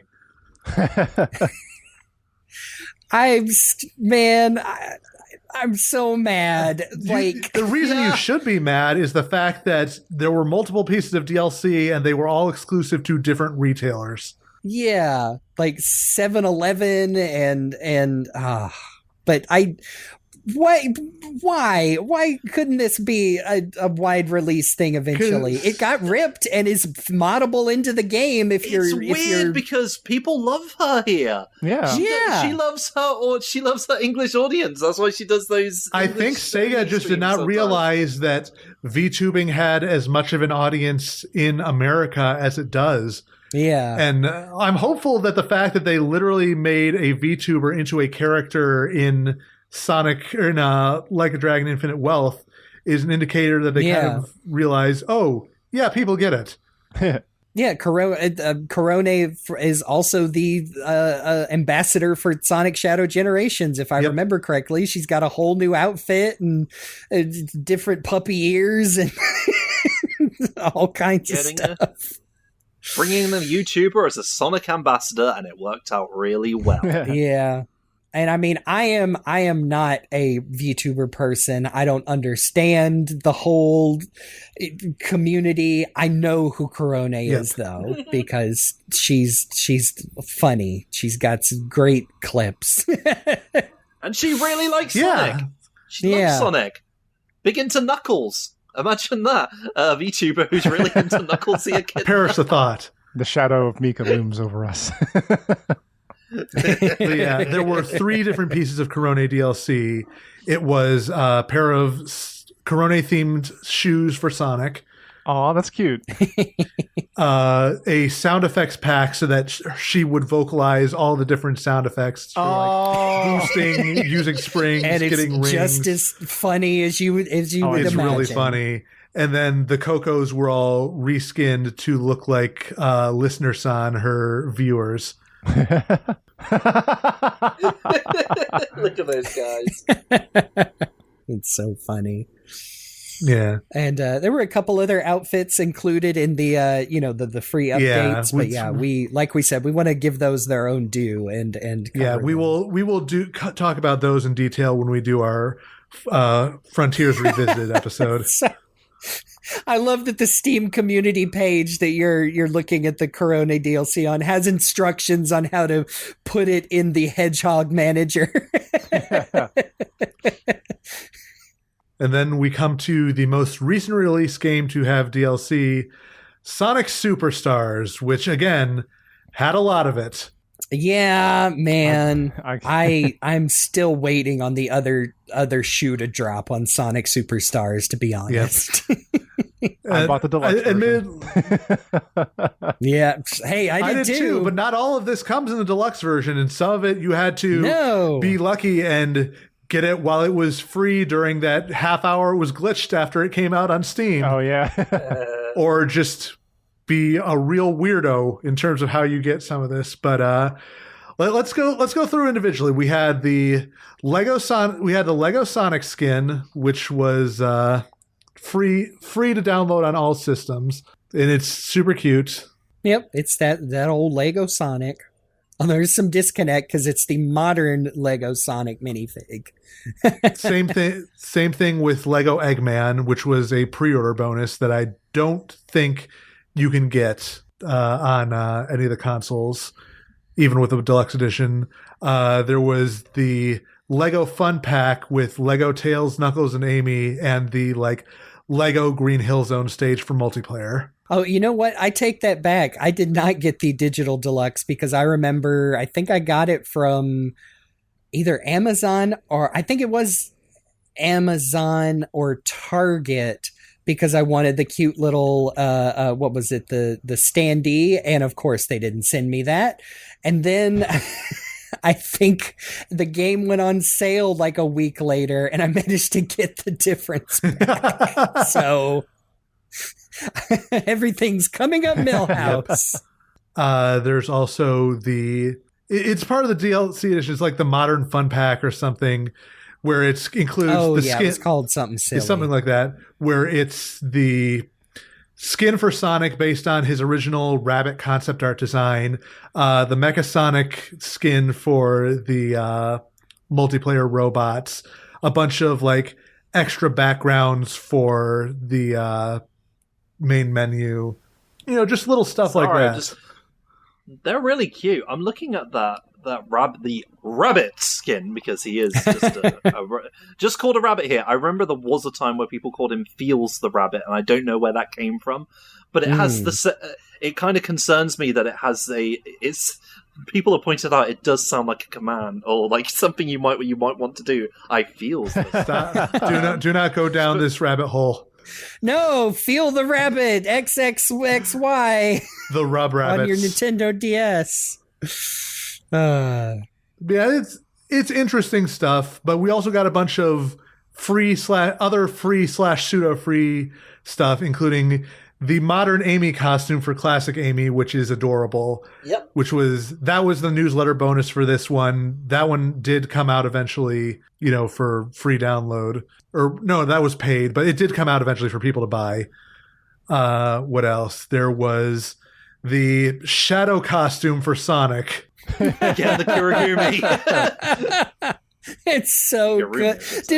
I can't remember. Did we joke about that, or I thought one of us called that before we might it have was officially announced that it was just a classic Sonic in a costume like that. It was their way of getting around the fact that Shadow cannot be here in this timeline. No, yeah. Modern Shadow is classic Shadow.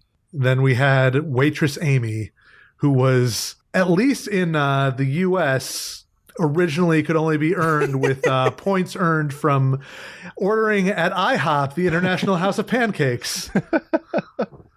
And I don't think it was required, but if you were a true fan, you would have ordered off the IHOP Sonic tie-in menu like I did. And it was quite delicious, if I do say so myself. Wait, what did you order from the menu, Jeremy? I don't have the menu in front of me. I know they have You're about names. to. Okay. This is all, by the way, this is all stuff completely unavailable to me as a British person. I ordered the Sonic's Blur Special, which was blueberry pancakes with a blueberry syrup sauce. I remember we went quite late in the day and I was quite hungry, so I also got the Knuckles chicken sandwich, which with onion rings.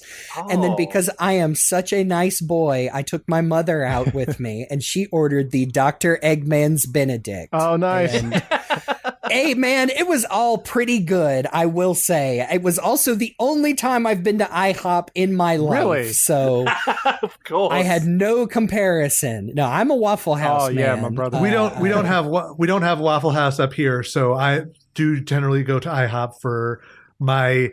It's 2 a.m. and I just need, or like 6 a.m. and I'm just sad and desperate and alone and need breakfast. And you're not suicidal, so you're not going to Denny's. I think I went to IHOP right after seeing the first Sonic movie, or maybe it was right before when it first came out. So, that's a good indicator of where my life was at that point. Man, I don't have the option to go to these things when I'm feeling suicidal. It's a surprise I'm still alive. No, unfortunately, I have IHOP FOMO when it comes to this kind of thing. I don't know if it's any good or not, but the fact that you can have it, it's nice. Basic breakfast food. I think I ordered the Tails 2x2x2 because I am a basic.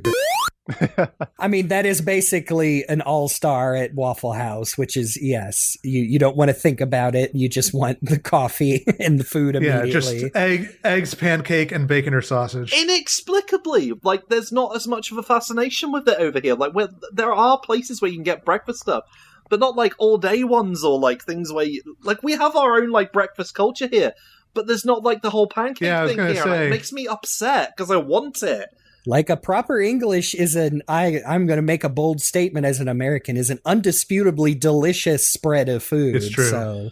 Yeah, but I can't get it any time of the day, and I'm upset about that. Wow. I want to go out and have beans on everything at any hour. I suppose I could just get a bunch of beans and put them on things. But it's not the same, though. Faulerro's mean bean breakfast. I'm telling you, man. You gotta try it. You gotta have beans with things in it for some reason. I just hear Ron Swanson's voice in my head of why don't people just eat breakfast food all the time? Yeah. We did also get another free holiday outfit for Classic Sonic. Because he's more, his hat fits him a little better because he's more widowed than Big Sonic. But then there is the one that I think we all have to take issue with, the comic DLC skins. Yeah. Oh, come on. Quote-unquote comic DLC. Do you think that these have not been released for free or for extra paid because they broke them? Because you showed these off to us, Luke, because of the whole snafu with the Steam version, and they straight up do not work. I mean, they work, but they've got some issues, particularly the fact that whenever you get into slightly darker lighting, they just turn jet black entirely. Yeah. Oh, yeah. And also there was that one time that I got Knuckles' dreads to clip through his head. I remember that, yeah. By the way, listening audience, it is just kind of vaguely cel-shaded looking Sonic characters with an outline, I think. So they kind of look like they could be the comic characters from the IDW specials they do. It's a great style, and I really like it, and part of me is very, very mad. Well, A, mad that Trip does not get her own cel-shaded skin. Yeah, but B, and more importantly, this was the one that was locked to pre-orders in the UK and Kroger points in the US, and still has not been released anywhere else for download. Oh, at least the UK got something comic related for the Sonic for the first time in a long time. It's true. I get wanting to not release these immediately so that there is a little bit of incentive for the people to do whatever arcane ritual they need to get those in their account, but they should be out by now. For real. We are approaching the 1-year anniversary and you still cannot get these on anything. Like, I get wanted to have a little bit of FOMO. This is too much. Well, it's just recreating that comic experience for Sonic fans, really, isn't it? Because lots of stuff just isn't available anymore. So that's how it represents Sonic comics. Ain't that the truth? And that brings us to the end of Sonic DLC that has been released. But we do have a little bit more DLC coming out this year for Sonic Cross Shadow Generations. Well, not a lot, but some different DLC that's going to be available right from the jump. So if you pre-ordered, you get the modern Sonic Adventure Legacy Sonic skin that makes him look all like jaggedy and Dreamcasty. Yeah. That's the good part about it. Dreamcast model. Love that model. If you do the newsletter for this version, you get the Sonic Jam Legacy skin for Classic Sonic that makes him look all polygonal, which is a thing that Jake literally joked about in our Sonic Superstars episode like a year ago. Oh, that's really cool that he chose that one in particular. If you got the Digital Deluxe Edition, you get the Terrio skin for Shadow from the same minds that brought you the Rabbit skin for Classic Sonic. I'm down with it. Like, I love them pulling from this old ass stuff for new content and really digging into the history there. The truly edgy Shadow, like the edgiest Shadow. With his missing scarred out eye. You love to see it. His evil scarf. And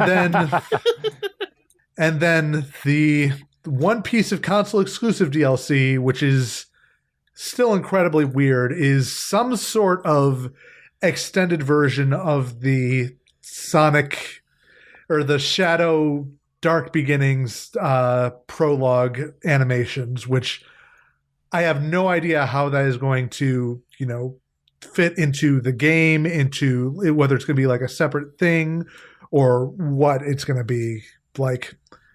They've been real cagey about it. I'm assuming it's going to be like maybe some behind the scenes clips, like test animations. Yeah. It's not going to be additional like story content. That's my assumption. That would be dumb to make exclusive to one thing.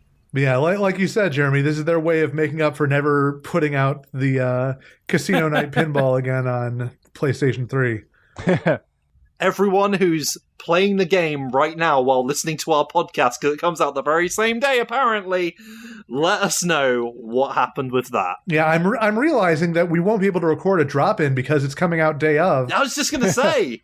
Yeah, we don't have time for Jeremy to be like, "Hey, everybody, it's Jeremy." Just letting you know, we don't know what the fuck is going on. But yeah, that will be interesting to experience, and I'm really excited to see that come together. But I guess that more or less brings us to the end of our DLC discussion, and which I would argue should be named Discussing Lost Content, because there's a lot of this that you just can't straight up get anymore. That's kind of sad, really. I would be curious to ask which of the DLC that we've talked about so far is your favorite, and which is the please just burn in a fire DLC. It's kind of hard. Because it's like we have kind of run the gamut between, little mini games, little holiday events, costumes, full expansions. There's been a lot of different types of Sonic DLC, so it's hard to rule it down. If we're not going to count the Sonic Frontiers follow-up, which is really solid. I think that is the best, but also it's not DLC in the traditional sense in that it's, free updates. Yeah. It's new fair. content meant to go into anyway. That's arbitrarily. I think the quote unquote objectively, I think the Sonic Unleashed stuff is really solid because it was just more of that game that lots of people liked. And it felt pretty substantial for its time. Like, hey, it was still pretty early in the whole DLC model, people trying to figure out like, all right, well, people will buy horse armor, so let's figure out how little effort we can get away with. And those are really solid. But I really love any holiday outfits, starting with Sonic Adventure 2 all the way up to Frontiers and Superstars. Because, man, I just loved putting Sonic into cute little costumes. Dressing him up like you had a hedgehog of your own that you got in the mail after finishing that hedgehog transition on Sonic Adventure. There's not too much that makes me so mad that I just wish it didn't exist, except just the stupid charts for Origins, and man, it's just dumb. It's dumb. I don't like it, but we still get it in Generations Shadow, Sonic and Shadow Generations too. So like, we didn't really elaborate on it because the worst of it was in Superstars, but it's still at least most of that stuff is physical. There are a lot of those, and at least it is a little bit easy. Like, the way to get everything except the physical rewards for Shadow Generations is you get the digital deluxe version, which is whatever. But yes, it still feels like it's not going away. So as long as they make it actually good, we'll see. Like, I feel like the whole discussion on DLC and games as a service, and then you move into loot boxes and the entire gashapon game genre, like, that's not for this episode, maybe not for this show. Oh, I did forget they are adding like extra music and like free bonus skill points to unlock skills early and cross generations. Oh, and that one additional level that we still don't know about. Yeah, and apparently a one more skin for Shadow as well, additional level and skin for Shadow. So it's like it's like a pre-ordering the DLC. So we'll see. Well, let us know, folks, what made it in there. If you've got some skin in the game, let us know what it is. Hey, guess what? We know what both of these are now. As we found out not too long ago, that extra skin is the movie version of Shadow from Sonic 3, which I think a lot of us kind of suspected given the timing. What we didn't expect, however, is that extra level was going to be Tokyo from the Sonic 3 movie, complete with its own little mini story bits, and that Keanu Reeves is actually going to be reprising for the whole shebang. I've taken on another form? Absolutely breathtaking. This is all going to be part of the Sonic 3 movie pack, which will be included in the digital deluxe edition, but it won't be released until a week before the movie, so we're going to have to wait a little longer to get our hands on it. I think some of my favorite DLC, I think for me it's got to be the Sonic Lost World DLC, just because of how fun all of it is to play. But like for me, especially the Zelda zone is just so good. Yeah, and the fact that it was free as well is super cool. As far as like any DLC that like either didn't have to happen or could just go away, I kind of think the Sonic 06 DLC, just because it feels so like whatever, who cares? Mm-hmm. Everyone's played the game now. They're like, no, we're good. Unless you're one of those 06 super fans out there yelling at us, and they're like, no, I really wanted to play the game harder. And to you, well, good for you. I'm glad you had it is interesting that the 06 DLC and the Unleashed DLC kind of have a lot in common in terms of how they did things, but one was executed better than the other because it was, they had room to actually do interesting things with it. Part of me really enjoy, even though I didn't get to play it, I do really enjoy like when they add holiday things like in Sonic Adventure. But I think one of the strongest ones for me is that Death Egg like DLC. There wasn't much DLC for Transformed, but what we got was like one of the first times of being like, hey, remember that thing from the best Sonic game that you loved? Here's a sample of it. And I was like, oh, thank you. And that's right before Generations. So there was just like, don't worry, we care about good Sonic things that you liked growing up. So I don't know. And I feel that, like, just generally, that's a good DLC pack. It's like an extra course, an extra drive character that people really love in Metal Sonic. So that's one that I'm sort of like, yeah, that's a nice addition. It's more, like deep down inside, while I'm like, you know, there's stuff that should have been in the game already, like when it comes to DLC, where I'm like, they just basically stripped the game apart to sell you pieces of it later on.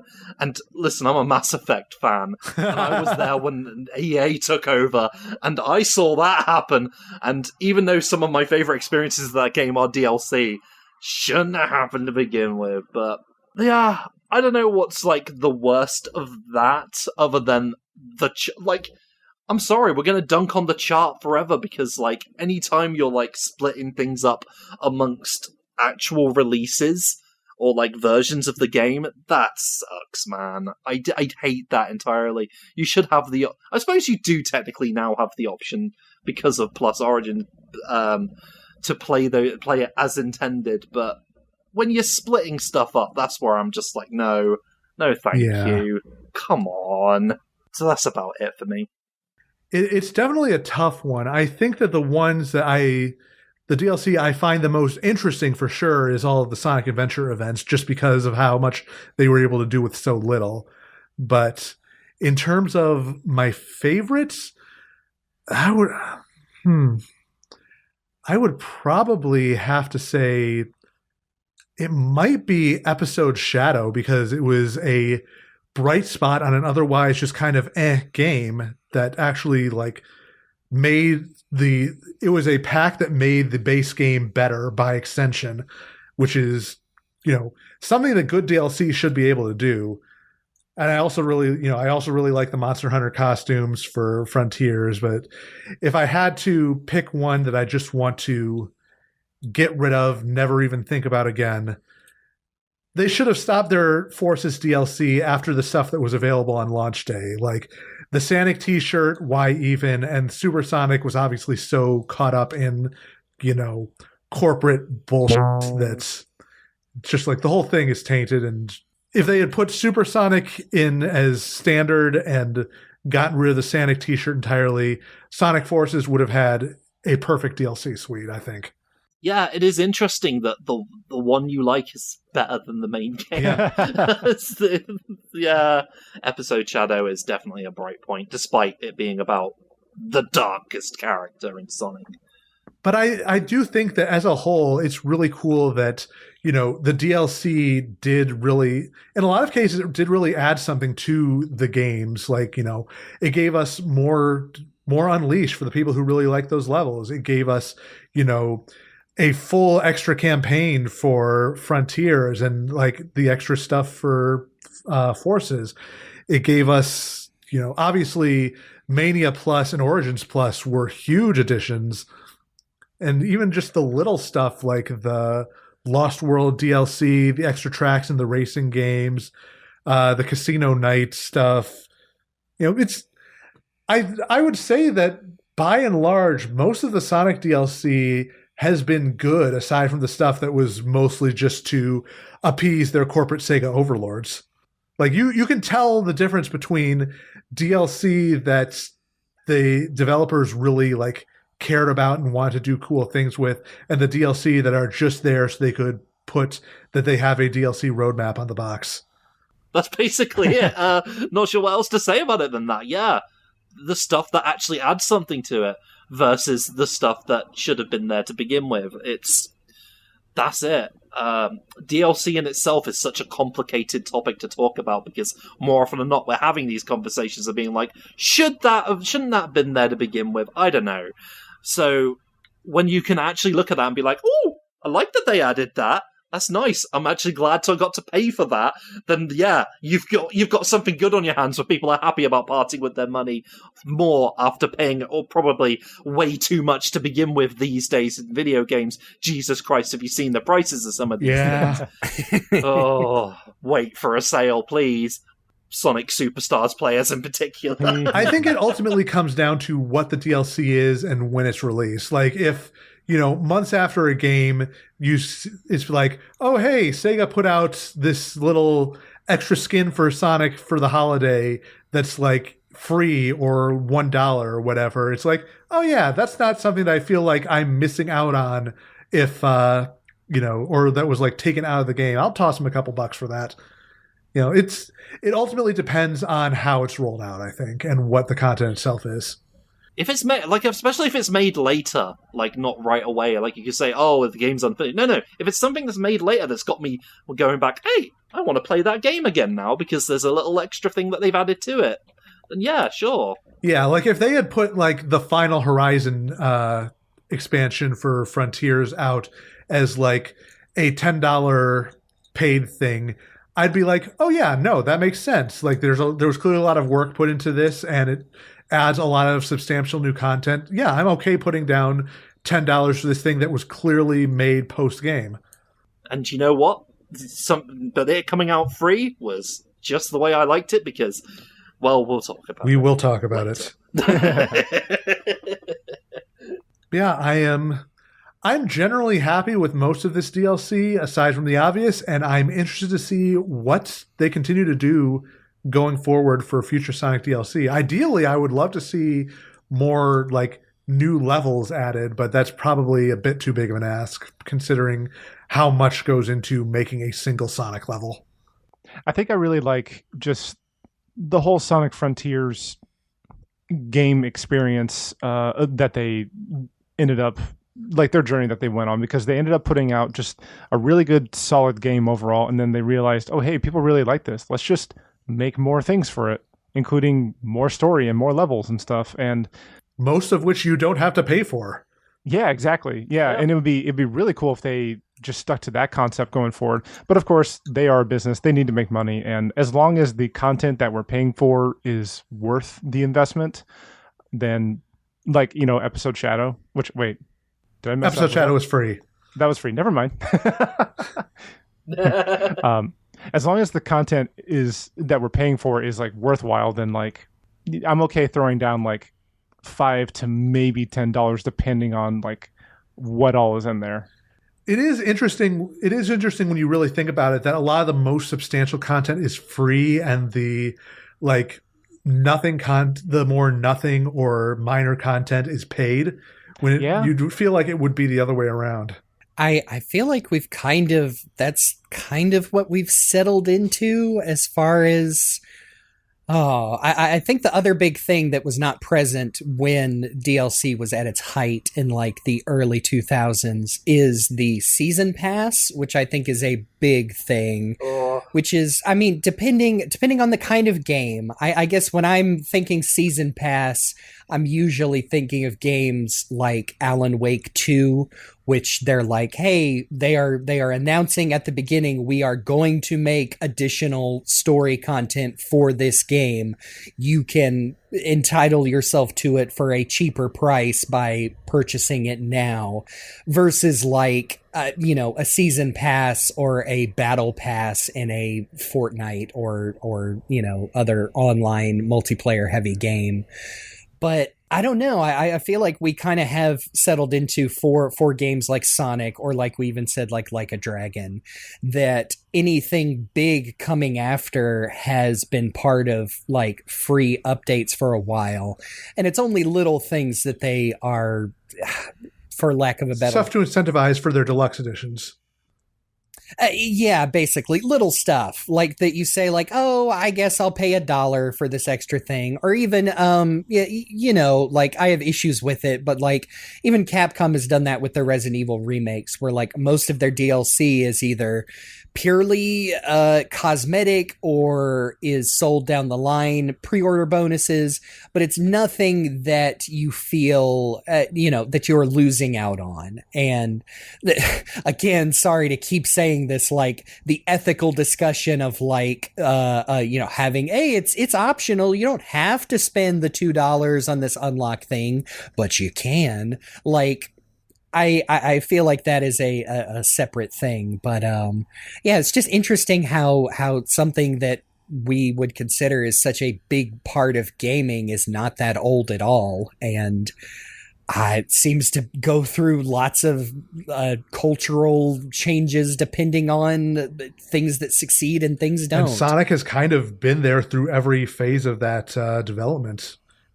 Going back to the free stuff on Dreamcast, and then the early paid stuff, and now the massive digital deluxe editions. It's interesting to see how Sonic DLC has evolved with the state of the industry and monetization.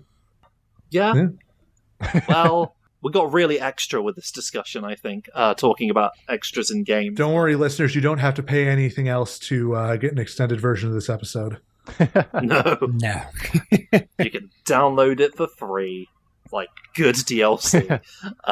There is one last question here in our outline that I don't know if we answered yet, but is there a type of DLC we'd most like to see in future games? And I'll just go ahead and say, like, I think crossover stuff would be really cool for DLC, whether it's within other Sega properties or even if they reach out a little bit. Yeah, going back to Sonic Lost World, or I mean, I tell you what, it's something that has been handled, I would say, pretty close to perfectly by the modding community, but let me just drop into games and play as other characters. Yeah. Like, Sonic Frontiers is a great start, but just let me play as Blaze the Cat. Like, no changes, just add some fire, stuff like that. Or, I think Sonic Frontiers is also a good start where, like we were talking about Generations, like, let me do some more levels, man. Like, yeah. I love that stuff. This game that I enjoyed, let me play more of it. I think Frontiers is exactly what I want to see in terms of DLC for future games. Little costumes here and there, fun collabs, and then like new modes and more substantial like expansions as is appropriate for whatever game with, new levels and whatnot. Yeah. We can only hope. Feel like if you're gonna do a paid DLC for a Sonic game, make it like really, really substantial though. Like if you want me to pay for it, make it like the Citadel DLC from Mass Effect 3, because I'm not going to stop talking about that. That was one of the only good things that happened in that game. Sorry, the game was all right, but then I had to bring a stupid fan service thing full of lots of stupid nods to the rest of the series to make me interested in it. Sorry, I'm really salty about that. That was really good actually, but then they were like, no, but the actual you're going to have this lovely time with all the characters that you loved. And Chris, stupid and Chris, poor wall breaking. Chris, it's fine. It's fine. We'll get to make fun of BioWare in a later episode. That's true. Okay, you know what? Holding on to that for next time. No, not next time. We don't have enough time to go through that game. The next time we talk about something like this, it will be that one, and we're going to get in lots of legal trouble for it because that game is a nightmare for it. Anyway, carry on. Sorry, DLC. What were we talking It's over. About again? Oh, good. We finished the DLC campaign. Yeah. And we're also close. Also close to 3 hours, so we should wrap up before you forget. Anyway, that's the end of that particular episode of The Hill Is Always Greener. Thank you for listening to this expansion of our usual discussions, because it sure went on for a while. Make sure, by the way, to listen to the YouTube version if you want extra content, because that has the thumbnail and also the background image and also all the little fun images that we were talking about. So sorry for everyone who downloads the MP3 version. You're only getting part of the experience. Make sure to go to YouTube for extra content. God, I feel filthy. But if you want to find out more about us and all of the extra content that we put out, make sure to follow us all across the internet. Well, you can find me on Twitter, unfortunately, and various other socials at Faulerro. That's Faulero. You can find me on the socials as RockTheJake, and you can find me on twitch.tv as Mr. RockTheJake. And before I forget, love that jingle. I was going to say. You had to add it on at the end. Update. Yes, I did. Yeah. You can find me on the various websites at CyberLink420. And you can find me around the internet as GameBuddy, sometimes with a 123 at the end. And special thanks, as always, to Amy Waters for the use of our theme song from the album Gotta Go Slow. You can check out more of her work on YouTube and Bandcamp. And hey, if it's one of those Bandcamp Fridays, make sure to put a little extra paid... give us some money, and she'll get more for it. And that'll be a great addition to her wallet. And remember to subscribe, review, share, and all that begging stuff for engagement that we love, because we love to engage with all of you. And you know what? Let us know. How do you feel about DLC? What's your favourite Sonic DLC? Are you despairing over the state of video games in general, like the rest of us, because of this? I am, but DLC has very little to do with that. Well, fair enough. And also, are you playing Sonic and Shadows Generations X Cross Love, etc.? The game that came out literally today as we put this episode out, and we forgot about that. And let us know if we got it all wrong about the DLC content, or whether that's actually substantial or not. Does the Adventure Sonic open his mouth or not? Probably not. Shame, really, because he can't tell us that we're going to crash. And you know what? Hey, you know what else? Just get maximum comments. Are you depressed enough to eat breakfast food at 6 a.m. like I would love to, but can't, because I live in the UK? Are you barely holding on to life like the rest of us and need a meaning of life DLC? Maybe so. I think I might go order IHOP after we're done recording. I think I'm gonna go lose a fantasy league and be forced to sit in a Waffle House for 24 hours. Gonna fight somebody. But on this expanded edition of The Hill is Always Greener, it's been quite the ride. But what are we doing next time? Something that Chris, I know, has been looking forward to since we started this podcast. So this is fun. This is great. We're going back to the Sonic books, not the golden Martin ones. Adams is back for another round. That's right, one of the Virgin books of Sonic the Hedgehog, and it's a Virgin journey for Sonic. And boy howdy, we're going to talk about Sonic in the Fourth Dimension, the second book they brought out that came out pretty much the same time as the first one. And this one is going to be a whole different experience to that first one, which was probably pretty weird to a lot of people, including the people actually a part of this podcast. So that's going to be fun. Oh my goodness, I'm looking forward to rereading it because I've got my physical copy, and it's different, folks. If you haven't heard about it already by listening to Sonic the Comic, the podcast, where they talk about it a lot, it's really good. But we're not going to spoil it. If you want to, join us for that. I can't wait to talk about it. It's going to be a fun one for sure. Yep. But until then, until we travel in time, this has been another episode of our Silly Sonic podcast. I have been Faulerro. I'm RockTheJake. I'm CyberLink. I'm GameBuddy. And cool! It's raining fire! Yes. It's really hot outside.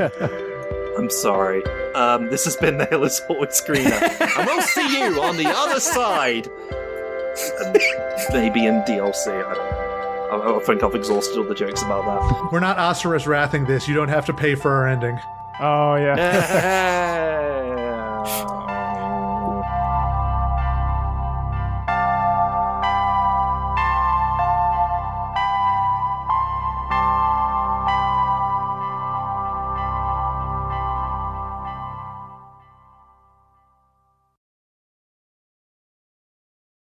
Speaking of other content creators, aka